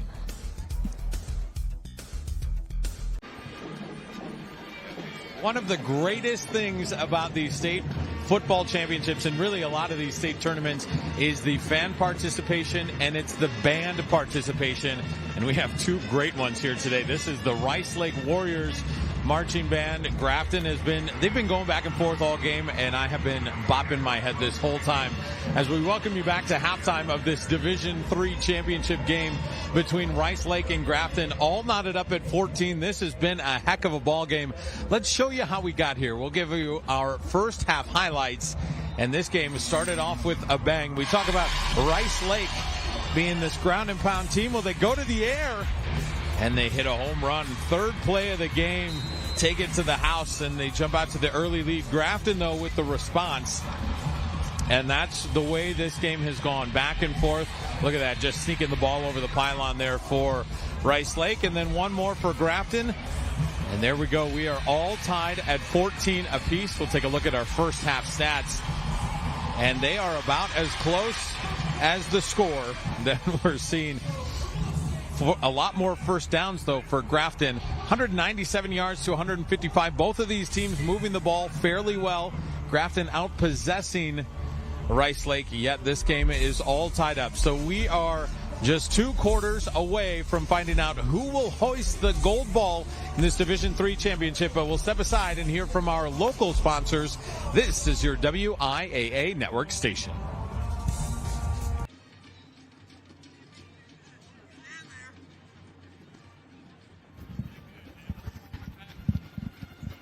Back here at Camp Randall in Madison, Wisconsin. There's your score at halftime of the Division III State Football Championship. Rice Lake 14, Grafton 14. Bob Brainerd, Scott Nelson, Nick Tabbert down the field. We'll hear from Nick shortly. Our terrific crew here in Madison. It has been a terrific weekend of football so far. It has been a wild week for Grafton head coach Jim Norris and his wife, who introduced their second son to the world on Monday. Anything else going on in your world, Jim? No, I'm just preparing for state, but congratulations to the Norrises in the latest edition. Some of the players said that coach is he's running on adrenaline and a lot of caffeine right now. I guess so. And the family's up there. You can see them in the sunshine up in the varsity club enjoying Dad, who's operating down on the sideline. Great story. Congratulations to the Norrises. We send it down to Nick on the sideline. Thanks, guys. Had a chance to talk to both head coaches. Not a lot of details they're willing to share with me, but just talked about taking advantage of opportunities on offense and on defense. Coach Hill for the Warriors talked about giving up too many critical first down yardage plays. Talked about trying to get off the field on third downs. Coach Norris wanted to sustain the drives on offense. On defense, just talked about, making the right plays, reading your keys, doing your job. It's going to take a couple of key plays here to break this tie. Thank you, Nick. Interesting, Bob, when you see Coach Norris there. Looks like he's in the same outfit that he was in the other pictures. Probably. I'm sure he just lived in that this week during practice and all that. And, just an awesome thing, to be a dad is one thing, and then to share it in the same week that you go into the state tournament, pretty special stuff. And our thanks to Stephanie Sutton from Milwaukee affiliate, WISN, Channel 12 in Milwaukee. She did the story earlier in the week on Norris having the baby, prepping the team for state. She shared the pictures with us this morning so we could share them with you on this Friday. Rice Lake can get the football here to start the second half. Total yards in that first half. Grafton, 197. Rice Lake, 156. Grafton had the football, Nelly, almost twice as much as Rice Lake had. That's because Rice Lake had those couple of quick explosive plays. Other than that, they were a lot like Grafton, just chewing up yards on big, impressive drives. Yeah, and that's one thing when you look at coach, like time of possession is kind of that hidden stat, right? And sometimes coaches put stock into it, sometimes they don't. If you're scoring and you're driving quick and you're forcing the offense to grind out drives, different approach to different things, right? But one thing is, the defense is on the field for a long time too, so you really have to manage that side as well. Well, bounces between two players. Picked up by Durand. Tough guy to bring down, and then he goes down. Smart. 5 Blackhawk players coming at him to crush him. Smart to go down and take the knee. First half drives by the Warriors. And again, you had the TDs sandwiched around the interception. And then the punt where Grafton really dug in.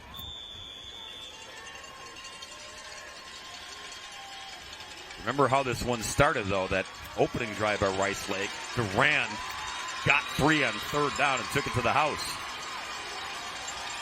Jacob Coons is the quarterback. 1st and 10 from the 16. And buried for a loss. Got to be a Heinley. It is. It's Tyler. Nice job by Tyler, just reading it, getting downhill. Almost looks like somewhat of a delayed blitz. He just read it, shot the gap that he's responsible for. Really easy play for him, but we talked about him a little bit in the first half, and just a sophomore this year, but what a really good-looking player he is. Led this team in tackles with 82 coming in. Younger brother of Jackson. He is the real deal. 2nd down and 12. Second man gets it. It's Durand. Busting through tackles and breaking free. Finally brought down at the 41-yard line. I think there's a little extra juice after he missed that catch in the second quarter. Yeah, a little extra for sure. I think that's the first time that I've seen Rice Lake. They ran a counter on this play, and really good job on their part, right? Getting the defense shifting to your left side. You bring it back with a counter and a couple lead blockers and then a punishing hit at the end. Really good job up front. Tell a lot about the makeup and the character of this offense simply on how Dan Hill describes them. We have fullbacks, we have halfbacks. It's kind of old school lingo, but you can see they all run like that. From the 41, 1st and 10. Coons pitch it. Man on the outside and dragged down nicely before Durand could get ahead of steam. Heinley again, this is a recording. You have multiple options on that. Hold in the fullback's belly. Pull it because a guy's coming on him. You got an outside backer that's coming to your quarterback. A pitch outside wide. Really good job on the outside edge, blocking by the receiver. And then just smart play getting downfield for 4 yards. 2nd and 6 from the 45.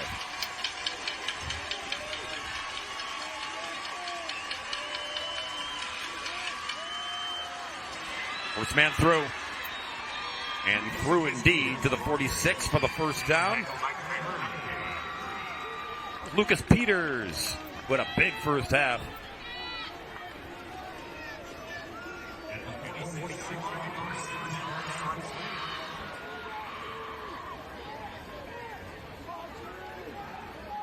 A fresh set of downs for the Warriors at 46.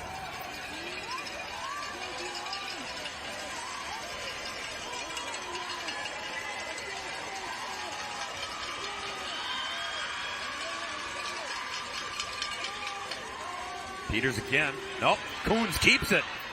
Good fake by the QB and wrestled down at the 41-yard line. Nelly, if you can, talk about whether it's Peters in the backfield or Stone on how they get down on their haunches like that. It's a different look. It is, and I think part of that is because they need to be low. They're trying to hide behind the linemen, so the football disappears, right? The ball is a little bit lower than what you'd expect normally. Teams a lot of times are in shotgun, so guys can locate it a little bit easier. That's just a way to hide what you're doing. You're seeing play action, but you don't know who has the football. And a nice read that time by your quarterback. There's Stone. You see him on all fours. Give it to him. Straight ahead run by Stone. Easton on the loose and tracked down from behind at 25. They move him around. If he's not in the backfield, they'll shift him to the tight end spot. Here, it's just straight ahead. Big hole opens up. Really good job down blocking. Basically went from your left guard, center, right guard, right tackle, all walling down to the right, and he just needs to peel back left. Sometimes they call it an inside right run when it's really left behind the offensive line, but a really good job of setting that wall, and then Peters finishing it up. 16-yard run by Stone. 1st and 10, Rice Lake at the 25.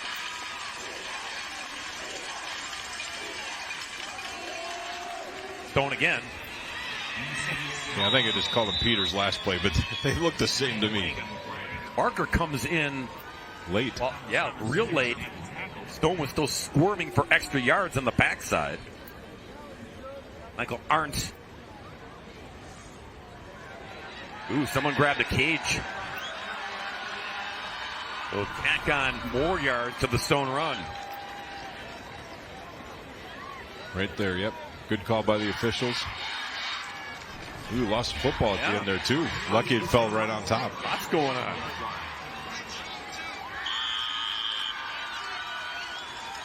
Warriors on the move here to start the second half in a tie football game. 1st and 10 at the 12.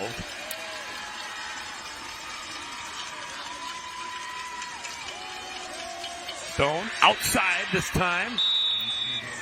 Dragged down from behind at the 5-yard line. Jackson finally on the tackle. Really good job of getting downhill by Duran. Seal off the inside linebacker, allowing Stone to get some positive yardage. But that's understanding assignment football. Who are your offensive linemen blocking? You're getting to the second level to chip the linebacker. That's just understanding where you need to be, and then a running back is able to read really clearly. 2nd and 3 as Coombs surveys the defense. Stone again. Right in the hot hand on this drive. Should be enough for the first down. It is. 1st and goal now, Rice Lake at the 2. Just keep feeding them the ball. Your offensive line is owning the defensive line right now. A little bit of attitude up front there. Let them work, get those extra 2 yards.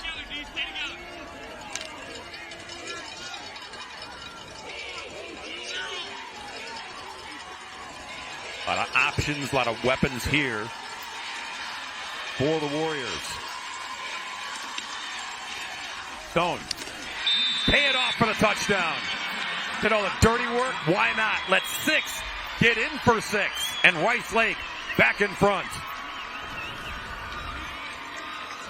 That's just an attitude drive. We're going to just beat you down and wear you down and get yardage on the ground. And between Stone on those last few carries, young man running hard, getting pay dirt.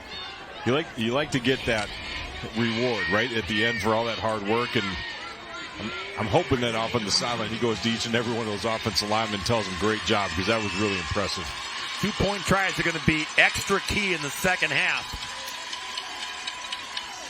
Coons has it, throws, and incomplete. Might be looking up into the sun with Easton Stone. Couldn't come up with it, so it's a 6-point lead for the Warriors here in quarter number 3. Now a message from our statewide sponsors. This is your WIAA network affiliates. Easton Stone got him 6, but only 6, Nelly, because the 2-point try. Watch on the edge as the defensive end for Grafton will get in the passing lane here. And does a really good job of staying on the edge and then forcing more of a floating pass, if you will, right? Up, it has to go up and over the top of his outstretched arms. But I'm sure when you look it back, Easton Stone is going to be thinking, I should have caught that anyways, right? But couple factors. One, the little soft touch pass, but then he's looking back up into the sun, back in the south end zone of the stadium. That could have caused some trouble as well. 6-point lead for Rice Lake. Give the football back to Grafton, and on the return to the 35-yard line. Take a look back at the first half, and the Blackhawks, what they did. Started the game with the punt, and then Rice Lake pounced on it and got that 8 points right out of the chute. Then the interception, but then the ship gets righted, Scott. It's back-to-back TDs. Well, what set up that third drive was an interception on the other side, right? So they throw an interception, they come back with an interception, and they were able to capitalize. And that's what you need to do in a game like this. You got to find ways to answer, and you got to sustain drives. And they got Patered out of that one. That kind of set the momentum on their side. Tommy Lutz was big man in the running game. Only manages a yard here on the carry. Tried to cut back, but 2nd and 9 it will be. These are the things you talk about at halftime, too, right? This guy's been gashing us all the time. We got to pursue. You got to take the right angles. You got to take the right read. You got to do your job. And when we get to him, we have to game tackle. And then that last play right there, 3 or 4 bodies for the Warriors were on him. And that's how you have to settle in. Grafton now comes back with an empty set, try and spread things out a little bit, see if they can open up the middle of the field. 2nd and 9, Hilgart. Little comeback route, finds the big tight end once again. Matthew Clemens.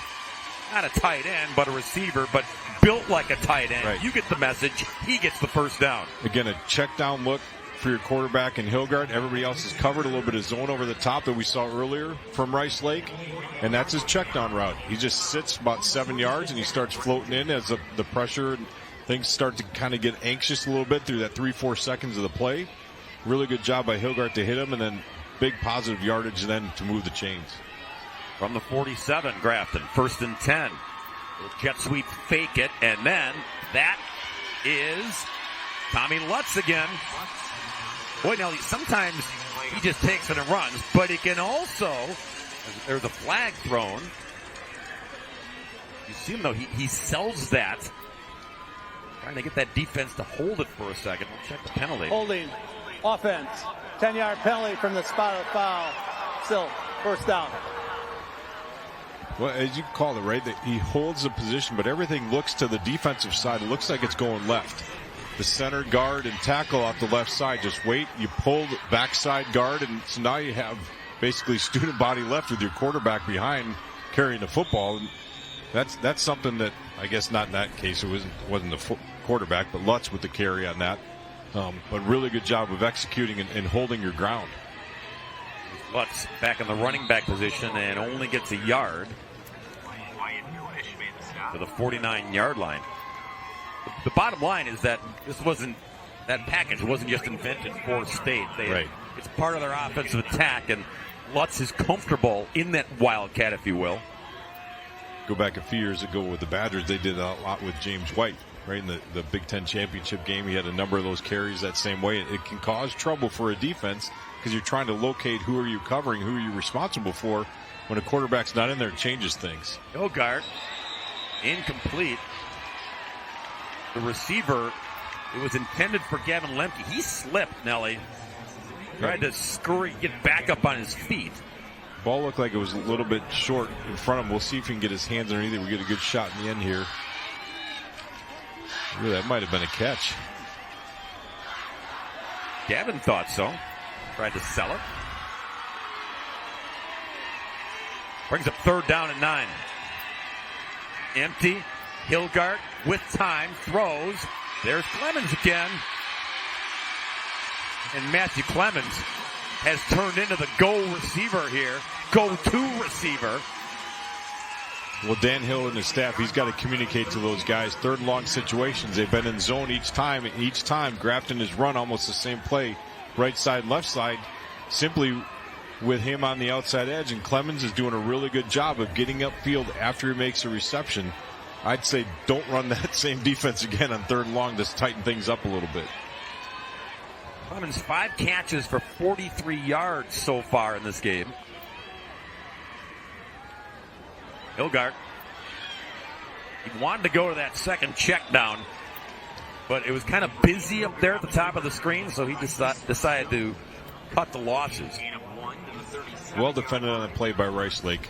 Getting in the outside edge with a little back flaring out of the backfield, and because the receiver on the edge didn't make the block he needed to. Smart job pulling the ball down and getting at least a yard.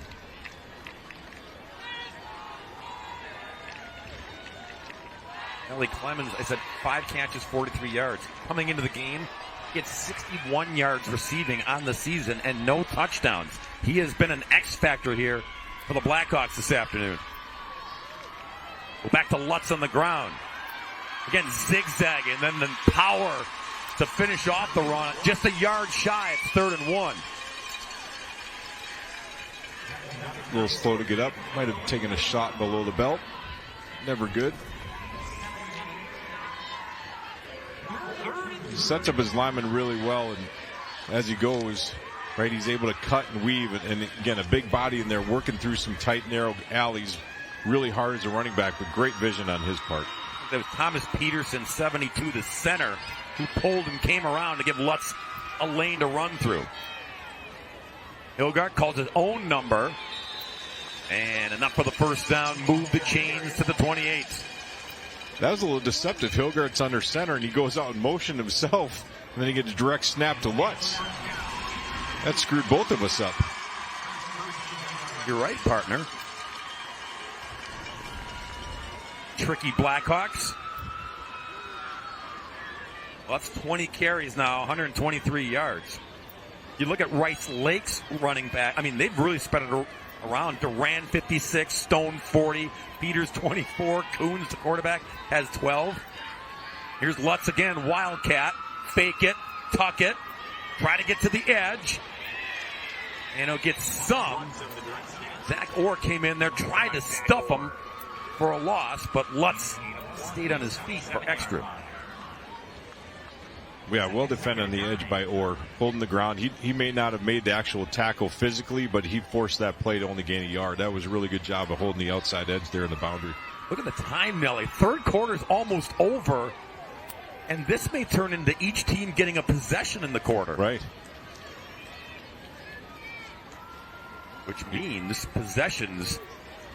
Yeah, they're precious. Very critical, no doubt. Under a minute to go in the third. 2nd and 9. Hilgard. Oh, almost intercepted. Tried to thread the needle, and Easton Stone almost made him pay. Great read by Easton Stone. They've shown this a number of times going to that quick bubble. This time, again, a bubble go with your inside receiver releasing. Awesome job of recognizing that as Stone and making a break. He broke before the ball was even thrown. If he's able to get two hands on that football, I think that's a pick. 3rd and 9.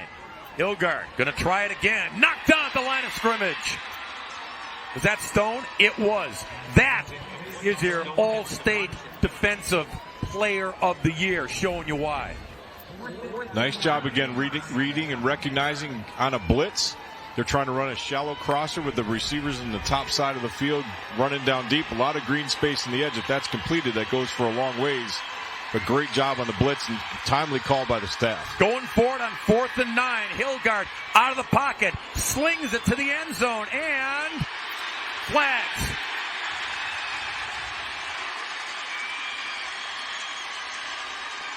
Zach Orr got there late. Intended for Lemke. It was number 1 against number 1 in the end zone. Pass interference, defense. Penalty that's half the distance to the goal. It results in a first down. That's a big penalty against the Warriors. Throwing the ball up for grabs. Letting your receiver go. He got spun around, like you said. Just runs into him as the receiver's trying to come back. He shields him from making a play on the football.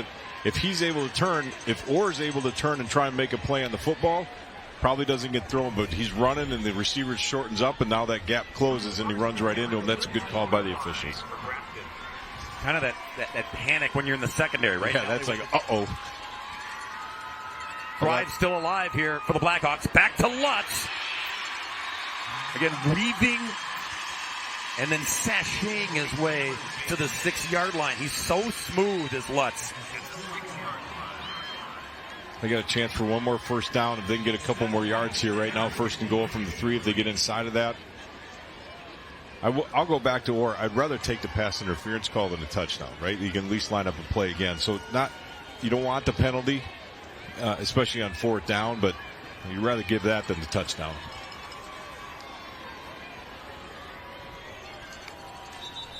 End of the quarter. Next snap will happen to begin the 4th period. End of the 3rd quarter. In the Division III State Championship football game. Rice Lake 20, Grafton 14, but knocking on the door. Now a message from our statewide sponsors. This is your WIAA network station. The 2023 WIAA Football Championships are brought to you by the Wisconsin DOT. Zero in Wisconsin, together we can save lives. Fourth quarter about to commence. Grafton looking to tie it at 20. PAT could put him in front. Toss it to Lutz. Not getting it in just yet.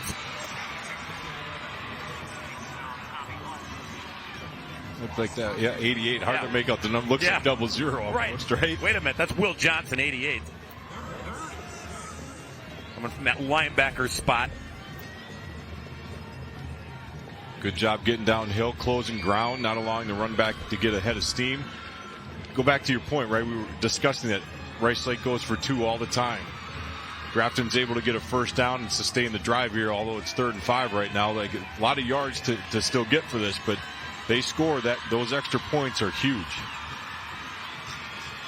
Hilgart, Lutz in motion, fake it to him.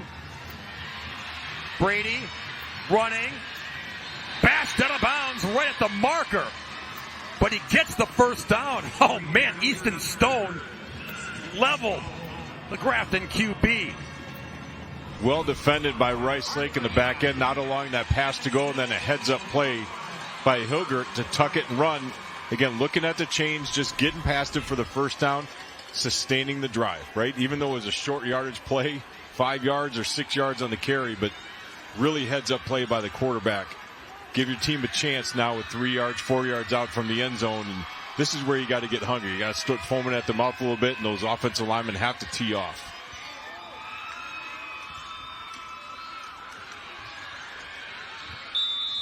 Running hard. Tommy Lutz again. This drive now, remember, it started in the 3rd quarter. It spills over into the 4th. It's over 7 minutes long. Rice Lake's drive to start the 3rd quarter was 5:34. Each team got the ball once in the 3rd quarter. Amazing. Rice Lake has to be careful here now. Everything tightens up in the red zone, especially inside the 5-yard line. The play action pass, if Grafton decides to do that, can wreak some havoc because everybody's downhill and so much tighter the line of scrimmage could be trouble. Lutz, Tommy time, no. So close, inside the 1. Big time read and hit by Easton Stone there, delivering a punch, pushing him back. That's body on body, force on force. What a great shot by him to force him sideline or to the side, not allowing him to score. If he's just a little bit off to the edge, he might reach that one over, but you see why he's the D player of the year, right? Really, really solid linebacker. Those guys are fun to watch. When they're getting after it and they're doing their job, they're really fun to watch. 3rd and goal from the 1. Oh, they snapped it to Lutz, and he gets in. Touchdown. Brady Hilgart was under center. He scoops out of the way, Nelly, right to Lutz, behind the line and in for 6. We're tied at 20. Right through the legs of your quarterback, direct snap back in, and that's a slight hesitation defensively, even though the ball's coming. Then a great second effort to get into the end zone by Tommy Lutz. He was stopped initially. Oh wow. Blocked. Harrison Burke blocked his kick that would have put Grafton in front, so we stay tied at 20.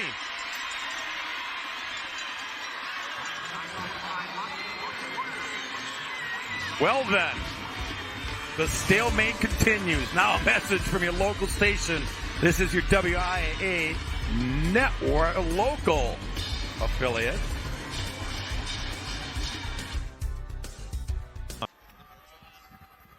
Scott Nelson, we stay tied at 20. Here's why on the PAT. Lucas Sirik, number 5, getting in there, squeezing through, munching it for an early lunch. Yeah, that's a coaching point for the wing there. He really needs to step down hard inside, not leave that gap open. And Sirik does a great job of getting off on the snap really, really quickly to get inside and stop it or block that. And 2020, man, what a great game. Little onside kick, and Grafton, recovered Almost. it. Yeah, almost. Recovered it, but out of bounds. Boy, would that have been something.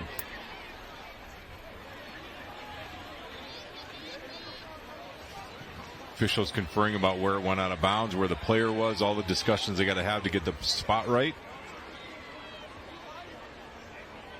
It's Michael Arndt. The ruling on the field is that the ball was touched by the kicking team prior to going out of bounds. It will be spotted at the first touch spot. First down, Rice Lake. A couple looks and a couple opportunities to almost catch the Warriors. I mean, look at that. Yeah, one bad bounce of the football, right? Sometimes it takes funny bounces that come straight up into him. That one away from him, got his hand out. Rice Lake is real lucky. I don't think they even saw the two guys on the outside edge there along the boundary for that kick. You got to be really aware now moving forward. Yeah, Tyler Deere, if he falls on that football and try to scoop it.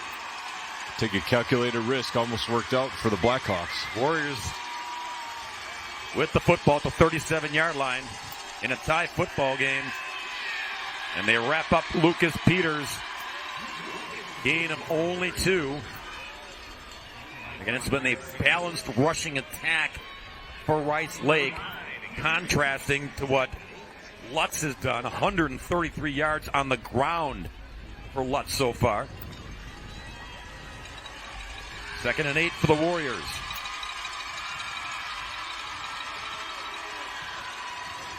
Jacob Coons surveys. Second man through with a burst. Fighting for extra yards close to midfield is Connor Durand. Durand playing at the wing. Again, a little bit of a counter, faking the handoff up the middle to Peters, and then Durand comes back around the other way with that counter, and that's worked for him a couple different times now. We didn't see it in the first half. They've done a nice job of executing it here in the second.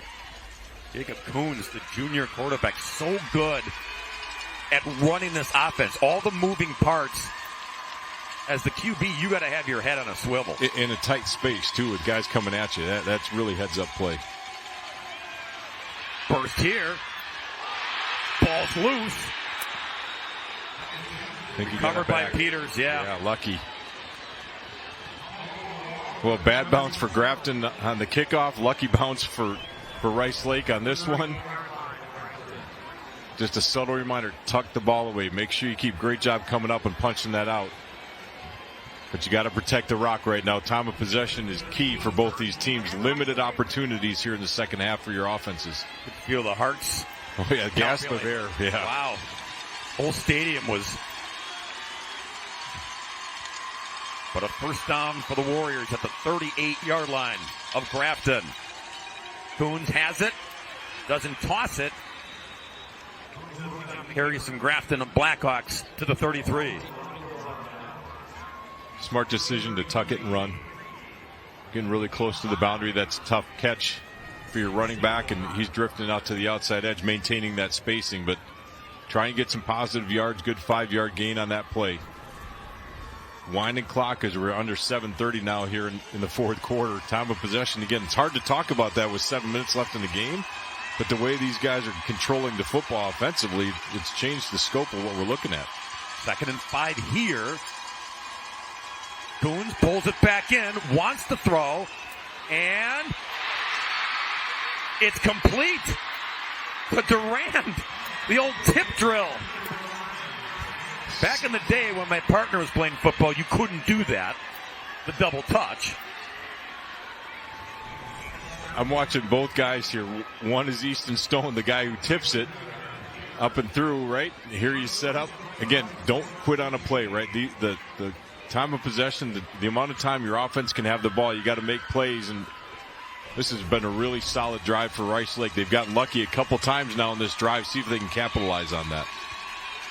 Lady Luck on their side so far from the 16. Back to the ground. And WrestleMania going on there with Lucas Peters. Gain of 2 to the 15. Is there such thing as WrestleMania anymore? Are you going way back? I don't know. I'm going, yeah. Well, I had the old school reference where you couldn't do the double. Remember that double tip? You couldn't have two guys from the same team touch the football. 2nd and 8 for Rice Lake.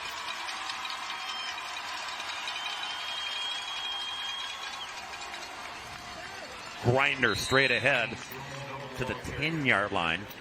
This will be 3rd down and 4 with under 6 to go in regulation.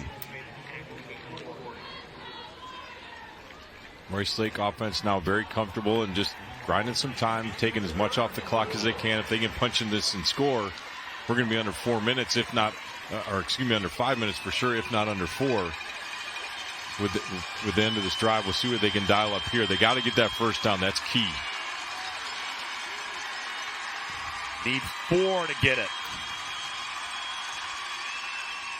Second man through again. Duran. He got it.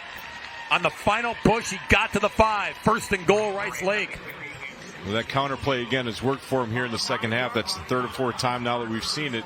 That time they didn't gash him for as much. Some better defensive play by the Blackhawks, but enough for the first down. 1st and goal from the 5.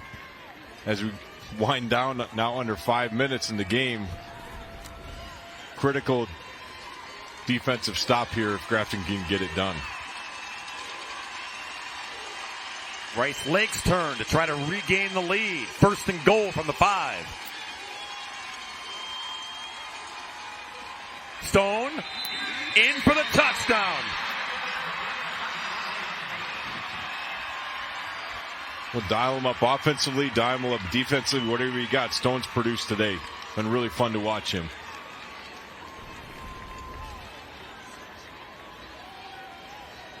Oh, he just manhandled. There was kind of a half block for him, so he just said, I'll take on the 2 Grafton bigs up front. Put the head down and drive. Going for 2. Critical here. Up 6, trying to make it 8.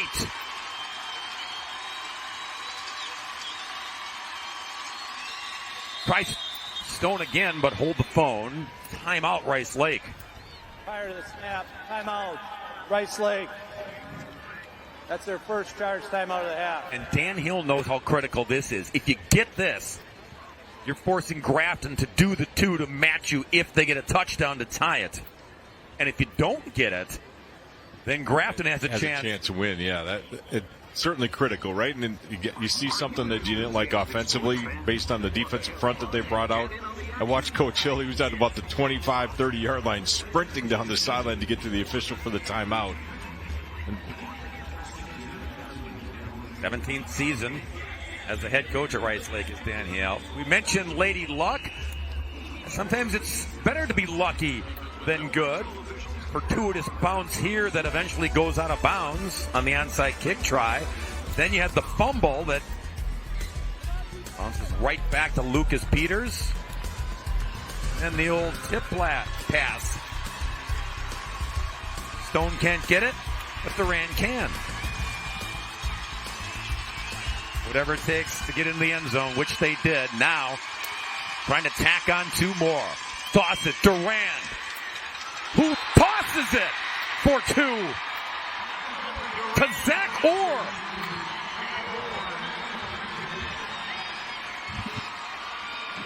(28-20) Rice Lake. Trickery, chicanery. But 2 on top of 6 to make it 28-20. Now a message from your statewide sponsors.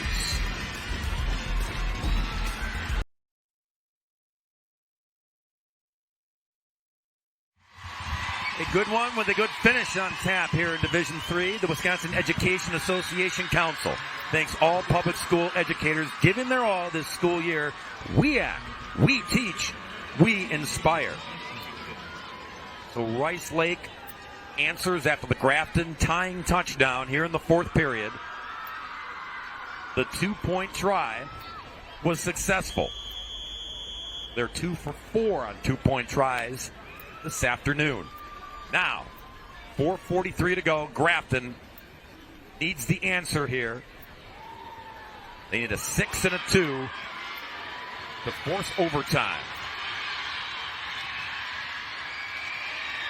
Ball returned to the 30-yard line.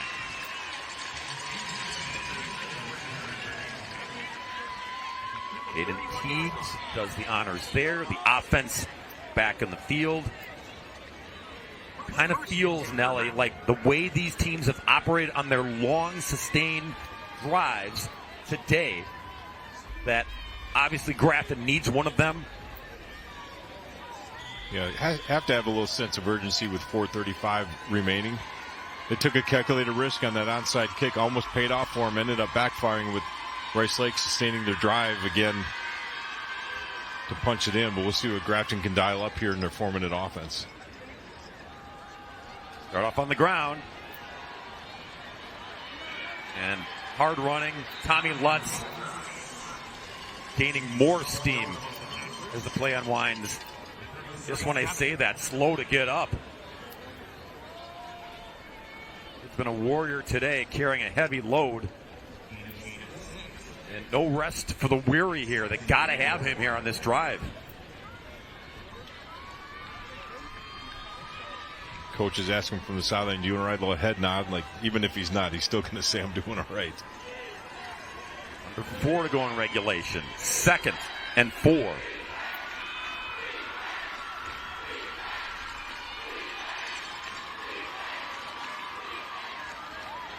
Go back to him, and he gets stacked up.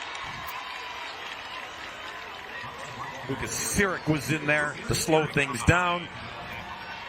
Lucas Peters tacked on some more punishment. It'll be 3rd down and 3.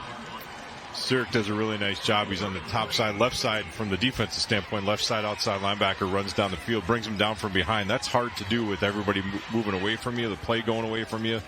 Really good job of executing defensively, getting down, not too deep in the backfield, but down the line of scrimmage. Lutz checked out, as you saw, so empty for Hilgert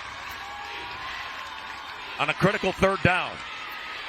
Brady gonna run for it. Gets sandwiched at the 42-yard line. That's enough for the 1st down. Stone brought him down. Rice Lake in his zone protection again. Nice job again recognizing by Hilgert where he's got to get enough for the 1st down just by a yard. But right now Rice Lake is just sitting. We're not going to let you throw it deep on us. You're going to have to force everything in front, trying to drive or grind the clock out a little bit. 2:45 and counting. Back to the ground.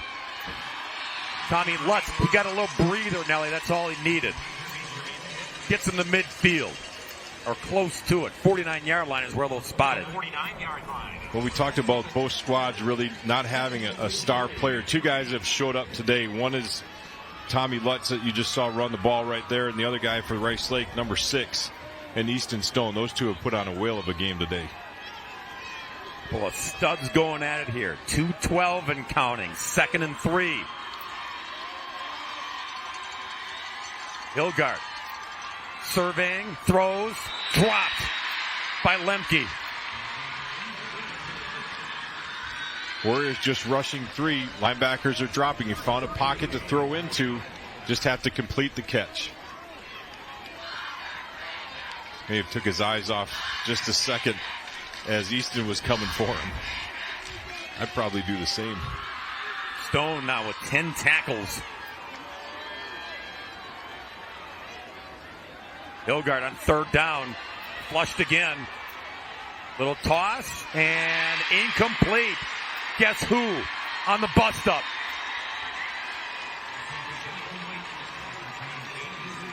That's simply just understanding where guys are around you, locating a quick peek to his left side, seeing who's coming, where's out on the outside edge, and taking a great drop, and then a great break. Knowing he doesn't have to do much other than break up the pass, and he delivers a punch to bend the receiver a little bit, which changes how your hands go and everything through that collision. Easton has done a tremendous job. Not necessarily the ball game on 4th down if you don't convert. Grafton has all 3 timeouts. But they certainly want to keep this football. 4th and 3. Hilgard. Marker comes in. Hilgard goes down. Probably a hold. It'll be declined by Rice Lake, and they will get the football. Holding. Offense. That penalty is declined. Result of the play. Turnover on downs. All of that is true. Break time here until we close it out in Division 3. Now a message from our statewide sponsors. This is your WIAA network affiliate. The Warriors of Rice Lake trying to preserve their 8-point lead here with 1:51 to go in regulation. Grafton has 3 timeouts remaining. If you're Rice Lake, pick up a first down. It won't matter how many timeouts the Blackhawks have. And Jacob Coons under center at the controls, looking to close it out. Easton Stone. Stone's been quite the closer on defense today. He's been putting on the hits. Sometimes you're not sure who's going to be the workhorse. The guys show up today, and Easton Stone has been that guy for the Warriors. Grafton right now has to communicate, right? Like, they're going to try and run. They have to be careful, though, where it's not run, and then somebody pops a pass over the top of them, right? Where because of the pursuit that they have to be aggressive with. So you just got to remind your defensive backs, make sure you maintain who you have, right? Stay in coverage with the guys that you have so you don't get hit over the top with that. But it's going to be awfully hard here, right, with the way Rice Lake is. They're certainly content with 3 timeouts. If they can get another stop here for only 2 or 3 yards, could set up really well defensively. But if they get about 5 or 6 out of this, it's going to be really tough. And Norris burned his first timeout, 2 remaining. 2nd and 8 for the Warriors.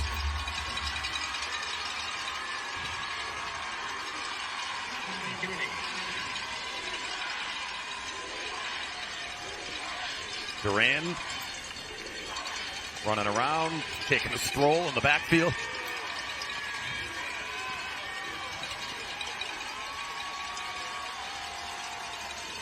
Give it to him.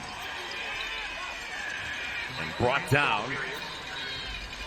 Lost the yard. Maybe got to the line of scrimmage, but second timeout called by Grafton. Almost a face mask here, Nelly. Tyler Hanley getting in there. Yeah, couldn't quite tell if he grabbed the side of the helmet or the face mask from that angle, but really good job of shooting the gap. Brought him down awfully quickly. That's what you have to do, right? Have to. You got to just try and find a way to make plays. Yeah, whatever it takes. Even if you get the face mask, you try and make plays. Well, Grafton 1 timeout remaining. Need to make a play here. Force 4th down. Burn your final timeout. And you would assume Rice Lake would then punt the football. But we shall see. Coming up next, Division 2 title tilt. This will be a good one. I agree. Wanakee against Lake Geneva Badger. Bill Brophy is lurking in the background here. He'll be on the call with me for that one. Pat Rice, Matt Hensler, the X's and O's. They'll be going at it. 3rd down and 7 here. Push straight ahead to the 42. 3rd timeout called by Grafton. Now, Dan Hill, are you a gambling man? Would you run it? Try to get the first down and ice it? My guess, by looking at it, first, great job defensively by Grafton to force the situation to begin with, 4th and short. I would think you would try and pin them deep with only a minute 34 left in the game. Whether you come out in a formation, you force a little confusion defensively. They have timeouts, right? I think they have 2 timeouts remaining, I believe it is. So if they come out and they show a formation like they're going to go for it, maybe you force another timeout just to see what happens that way. But my guess is you try and kick it down the field and force them to go a long way in a short amount of time. Here's another fly in the ointment for you, Scott Nelson. The punter for Rice Lake is Jacob Coons. So your quarterback can line up in a formation here, drop back, yeah, and pooch kick it if he so pleases. But they'll just drop back and boot it. They'll lean their fate on their defense after the kick.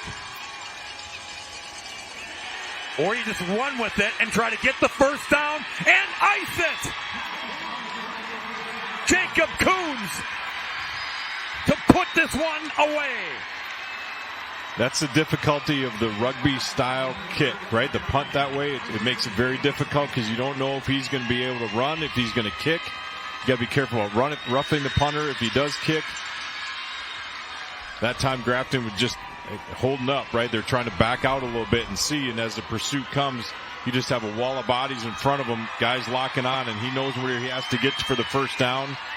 Sees the marker on the sideline, gets past it, gets out of bounds, and that's all it is, boys.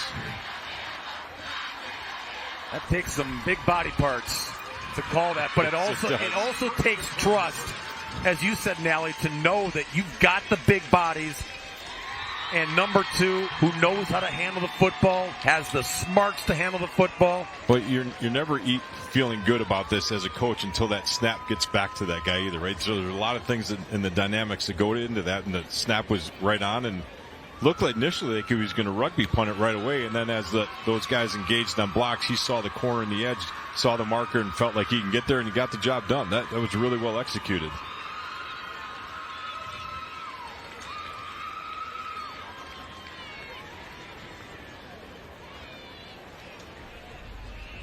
Another snap with another knee.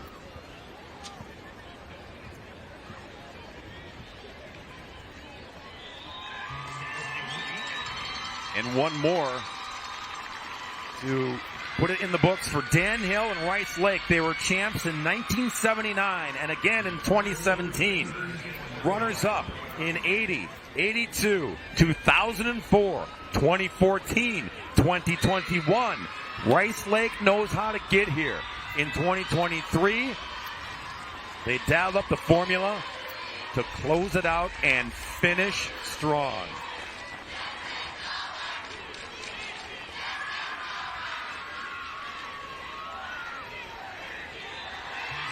Jacob Coons, the finishing touch. And the Gatorade path. Young man was prepared, wasn't he? Yeah, he was just waiting for it.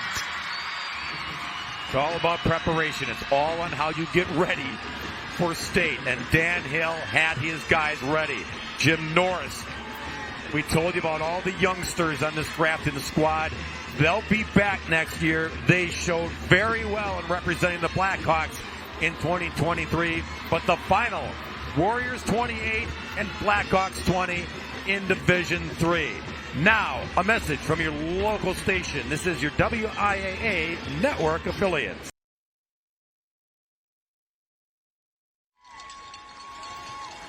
Jim Norris, runner-up trophy, but pretty good season for these Blackhawks from Grafton. It's been a while since the Grafton football team was even here. Played for the title in 1984, finished runners-up, which is the case again this year, but again, the pieces are all there. This is a program on the rise. They will be back in 2024 with a lot of those weapons, Scott Nelson. Yeah, certainly not the way they wanted to end it, but Tommy Lutz, heck of a day, 147 yards on the ground. Did all he could to help his team win, and just came up short with a team that got a little bit hot right here in the second half. Was able to control and wind the clock, and time of possession and the number of possessions each team had was really limited. You had to capitalize each time. A great job by Rice Lake on fourth down, a turnover on downs, and just a really good job from that standpoint. These upperclassmen, they're the reason why Rice Lake is hoisting the gold trophy. They signed a commitment contract, and their motto all season long was believe. They believed they could get here, and once they got here, even with the fire trucks in the way and the locker room right. locked on them, once they got here, they believed they could get the job done, and they got it done. And a big part of that Our Wisconsin DOT play of the game. But there's a way, Nelly, as in Will Johnson. Yeah, attitude and effort, getting things done, right? Being opportunistic. You're running 3 guys, and that's it. But he's showed up a number of times defensively today. None bigger than that last sack that we just saw. That was your Wisconsin DOT play of the game. 0 Wisconsin together. We can save lives. Now a message from your local station. It's your WIAA network affiliates.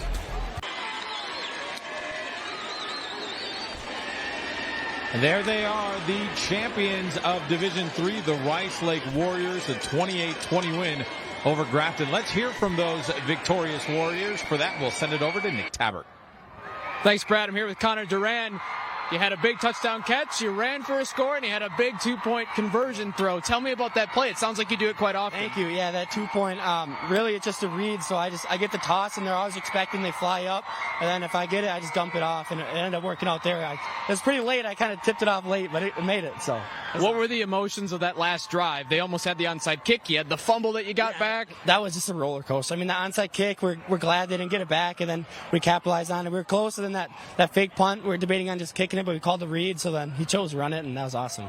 You were here in 2021, the last time Rice Lake played at State. You and the upperclassmen signed a commitment that you're going to get back here. Just how does this feel? Yeah, that's awesome. I mean, it's still like surreal. Like I can't even believe this. Like being here, and it's just such an awesome atmosphere, and just it's awesome. Congratulations. Thank you. Connor Duran and the Rice Lake Warriors back on top. All right, Nick, thank you very much. An exciting Division III game. We still have 2 more gold balls to award today. We're marching ever closer to the Division II game between Badger and Waunakee. That kicks off at 1 o'clock right here where you're watching right now, so make sure you come back for that. We've got Division I coming up at 4 o'clock as well. For now, we're going to step aside. This has been a presentation of the WIAA Sports Network.